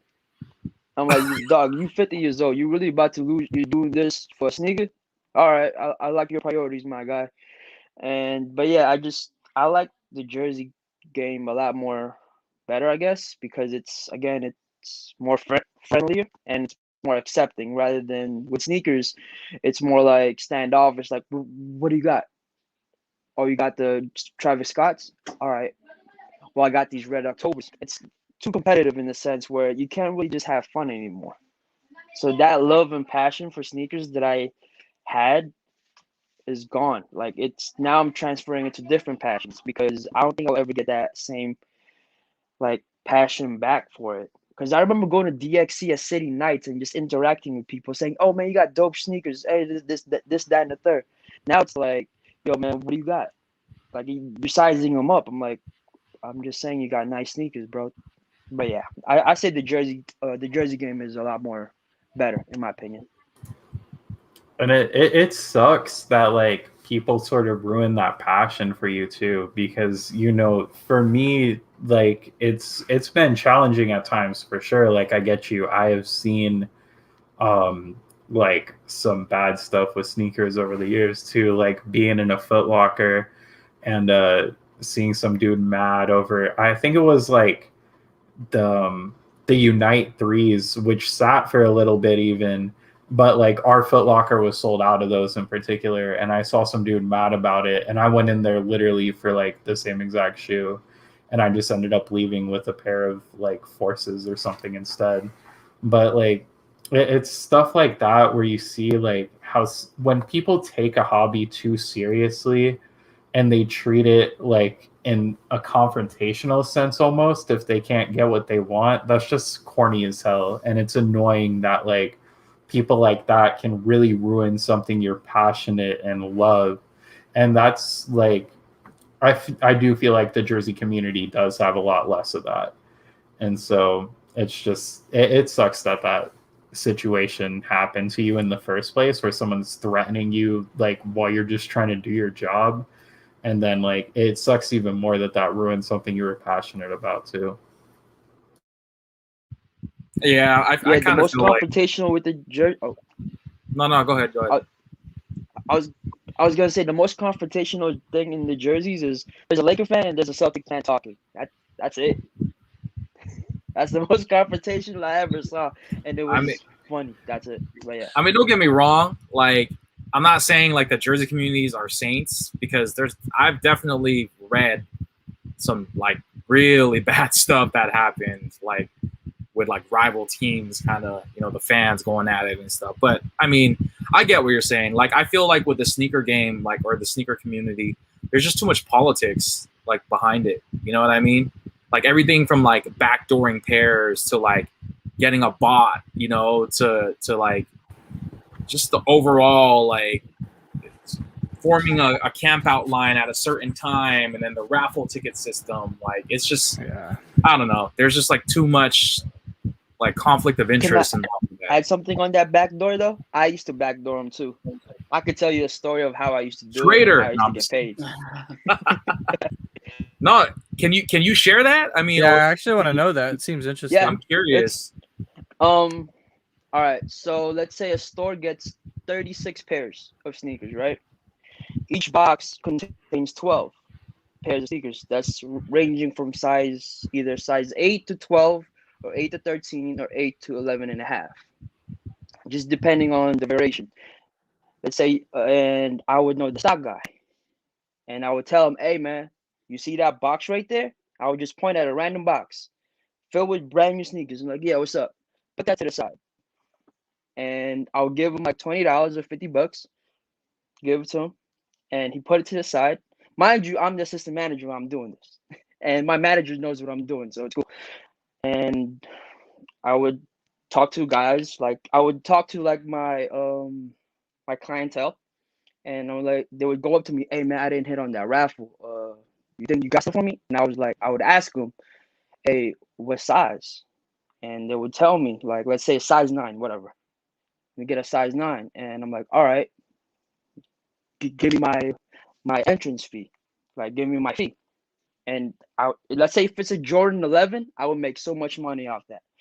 I would charge them $100, and I'm like, all right, bet $100, and I would talking to the guy in the back, yo, let me get a size 9 on that, on my box, and he would put out a size 9 for me, like on the side, and I would just sell it to him in the counter, and that clientele has to pay retail price for it. So automatically, let's say the shoe costs $175, he paid $275 already, because he paid me the $100 just to get the shoe, and he has to pay the $175 to pay for the shoe to leave the store. That's how he used to backdoor it. Wow. I wonder if that happens with like jerseys too, like some of the city ones, if they get stocked up at lids or something like that. You think people are going to start backdooring those eventually? They might. If there's value there, like if there's resell, like if they're going for like $400 or $500, I could see it. Yeah, I could see like Kobe's or Jordan's, or like especially Kobe's after Kobe passed away. Even like Luka's, Curry's, like if there's city editions that are like crazy, or Giannis, like that are rare, people might do it. Yeah, and this was before the apps. This was all through raffle.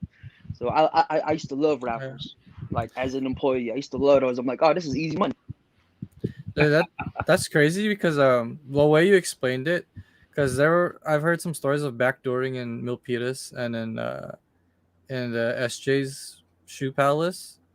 This sounds exactly the same way how you just explained it. That's crazy. Yeah, it kind of makes sense now. No, because I was just gonna say, like, whenever I would like sign up, this was back then, like when I would sign up for like pairs that I wanted, like I go to like Shoe Palace and stuff, and I'd like, oh, can I sign up for the raffle? And then I was like kind of put off because like the guy was like, all right, he gave me the little ticket, so I filled out the ticket, and then he was like, I was like, I hope I win, and then he was like, well, he's like, you'll have an even better chance, and he kind of like raised his eyebrow. He's like, if you buy something in the store. And I was just like, Like what is that supposed to mean? Are you trying to tell me that if I buy like X amount of, you know, merch, like I'm gonna for sure have a chance or a shot at this? Like, I don't know. So that kind of raised my suspicions a little bit, but I wasn't surprised, to be honest with you, because I ended up not even winning when I signed up for it. So, Yeah, the deals right. would happen were on that cross section. The deals Oh, would yeah. happen. I'm telling you everything. This happened 10 years ago. The deals would happen on that cross section where the shorts and t-shirts be at, and he would hand me the money in between. I would just be leaning on that, give me the money straight up, and I would just talking to a guy. Go straight to the back of my stuff. Did you keep that money though, or was that like kind of like a pool, and then you kind of spread it amongst the employees? No. I kept that joint because I already gave my payment to the stock guy. Remember, I already gave my payment to the stock guy, and I would ask for a part-timer. I'm like, yo, you're getting a men's size. Can I get that men's size? And they're like, yeah, I'll just buy you lunch. That's how I would pay for it. And the lunch is about $20. This is at the mall, $20 to $10. So I would invest $10 to $20 on that, invest another $50 on the stock guy. So that's $60 to $70, and I'm making $300. It all makes sense now. Everything's coming in full circle. Dude, I had when I worked for Foot Action back in the day. This was way back, but my managers were so wild that they were buying fakes and selling them out the back stock room, like to people that would come in. They'd be like, "Yo, you want the exclusive colors? Come on back, I'll show them to you." And like they had all these like different flavors of 11s back there that they would sell people for like $300, $400, and they did this like probably 5 or 6 times. They had like a steady line of people coming in, and then custom stopped like a pair, and they were asked out on that money, and I think it kind of stopped them. But then they were like, they would sell truck tires in there. Like I remember I got these like academics velour sweatsuits. They had those. I was like, yo, I need to sell these. They're like, oh, put them in the back of the store. We'll sell them for you. Like they put them in the back of the store. Dude, they were wilding, man. That reminds me of Foot Action, baby. That reminds me of a certain boutique. There's a certain boutique out here in downtown Phoenix, so I'm not going to name specific names, but they were selling the fake Valley jerseys through our playoff run, like just the DH Gate ones, for like $150 a pop. Kind of reminds me back in the day, about 10 years ago, when the Minnesota Vikings had their 50th anniversary. Hy-Vee, which is like a local grocery store chain in the upper Midwest, sold fake Minnesota Vikings authentic jerseys with the 50th anniversary patch. And I mean, you could tell they're fake too. Like if you own any sort of Reebok, even the screen prints, you could tell they're fake. But they were like from Hy-Vee, which is like a genuine retailer. So yeah, I mean, I didn't get that either. I mean, as a guy who was gifted a couple back in the day before really knowing any better, but it was just like, yeah, I mean, you could clearly tell. So are those that's just a manager having a little side hustle on the side and using the main store as an outlet, man. That's crazy. I've never worked in any retail job, so I don't. This is all like new to me. Like hearing all this is like behind, like exactly mind blowing. That's how it goes, man. That's how actually. Now that reminds me of. So Willie goes down behind Foot Action. In Shoe Palace, I used to have a plug. Like they would. Yeah, I did too. Put a pair for me for retail, and the deal was because I was working for the Warriors, and she says, "You plug me Warrior stuff, I'll plug you Jordans." I was like, I scratched your back, you scratched mine. Hey, bet. Yeah, so that's what I'm saying. I get got hella shoes for retail, and all I had to do was give her a discount whenever she wanted something. Crazy, man. Pro quo. All right, guys. Well, we are almost at the 3-hour mark here. You know, it's pretty much common now, and it's actually cool that we're going live this long because the conversation just continues to go on, man, and I love it. But before I wrap things up, I just kind of want to get your guys, like, you guys have any final thoughts, any last minute words you want to say before I wrap it up? Yeah, I just want to shout out Jay's real quick for also being in the hobby of expensive chair collecting. So Appreciate that I'm not alone there. Oh, I was gonna say the same thing, but cause yeah, I stream on Twitch and play video games, so if y'all want to peep that, Jay's on my feet. Twitch.tv/Jay's on my feet. It's good. For Oh, sure. yeah. But yeah, last minute words. I just wanted to. I'm just grateful. Right, I'm thankful too. Shout out to Josh. Thanks for letting me come through. And shout out to you, man. I really wanted to give a shout out to you. You've been really grinding on YouTube, and it's inspiring. And yeah, man, I respect you, bro. You low key like my kuya, bro, for sure. And I was glad to meet all of y'all, Jake, John, M Diddy, Tyler, Throwback King. I really appreciate you for coming on here. Probably try to come back to some other episodes if I can give some info or takes for you guys. But I really appreciate it. And again, collect whatever you want, buy whatever you want. At the end of the day, it's all for you. It's not for no one else. Sure. Yeah, cool. Any of you guys have anything else you guys want to say? Well, just thought I'd kind of give myself a quick plug too. I mean, I do have some stuff coming in the woodwork here. I actually have a jersey and a hat coming in the mail that I've been waiting, about 6 to 8 months for. Damn. Well, ever since they released, let me rephrase that. I don't remember you being on any of my orders. Maybe in the future, Diddy. Maybe in the future. But yeah, no. Basically, it wasn't like a pre-order. It was like, you know how not that long ago, let's just say it might have to do with a new team in the sports world. Hint, hint, hint, hint. Oh, I got you. Probably get the hint with this too. But I got you. Yeah. So I'm not going to say too much more about that because I have to stay tuned to my channel for that because it did ship out this morning. Sheesh. And I'm excited for that. So also, like I say, I'm a Vikings fan too. So I post like reaction videos on Sundays and previews and just do like Minnesota sports news, like Wild, Vikings, stuff like that on my channel. The channel that I have like typed in the group and stuff like that. Jake's 199456. That's my YouTube channel if you want to go check it out. And for all jerseys, Vikings, and Wild stuff. So, in fact, I'll actually be going to my first ever Vikings game at US Bank Stadium in 2 weeks against the Detroit Lions. So I'm super stoked for that. Nice, man. Have fun. We softened them up for you, so you guys can't lose. They were soft before the season started, Rez. Don't get too confident. Anyway. We almost lost, but hey, dub is a dub. Dub's a dub. Exactly. Bang, bang, Niner gang. That's right. But I have that T-shirt, the collab with Shoe Palace and E40. I have that T-shirt. That's what's up.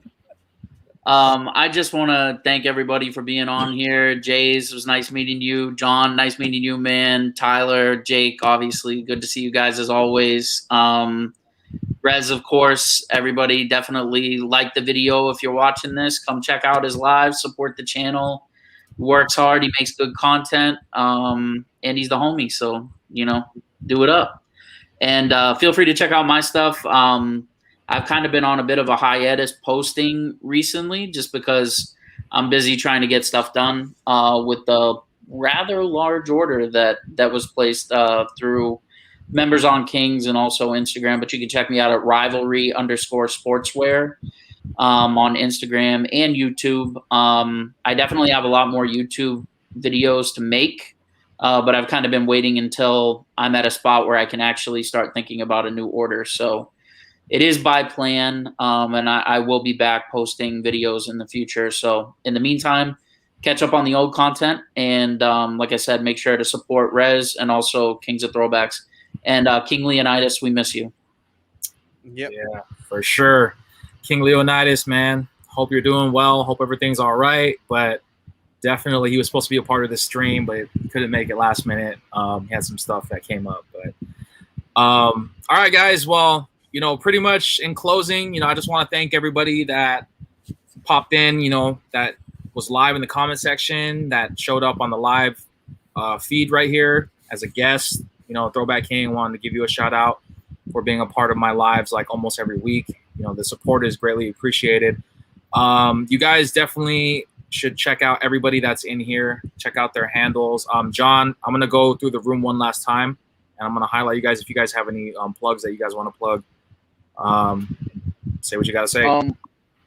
Well, for me, my I have no plug at all because my channel is completely different. I'm trying to change it up because on this particular channel it's all wrestling belts. Okay. But like Ooh, nothing, man. nice. I'm just grateful. Yeah, what's the to link, be here. man? I'm just really grateful to be here.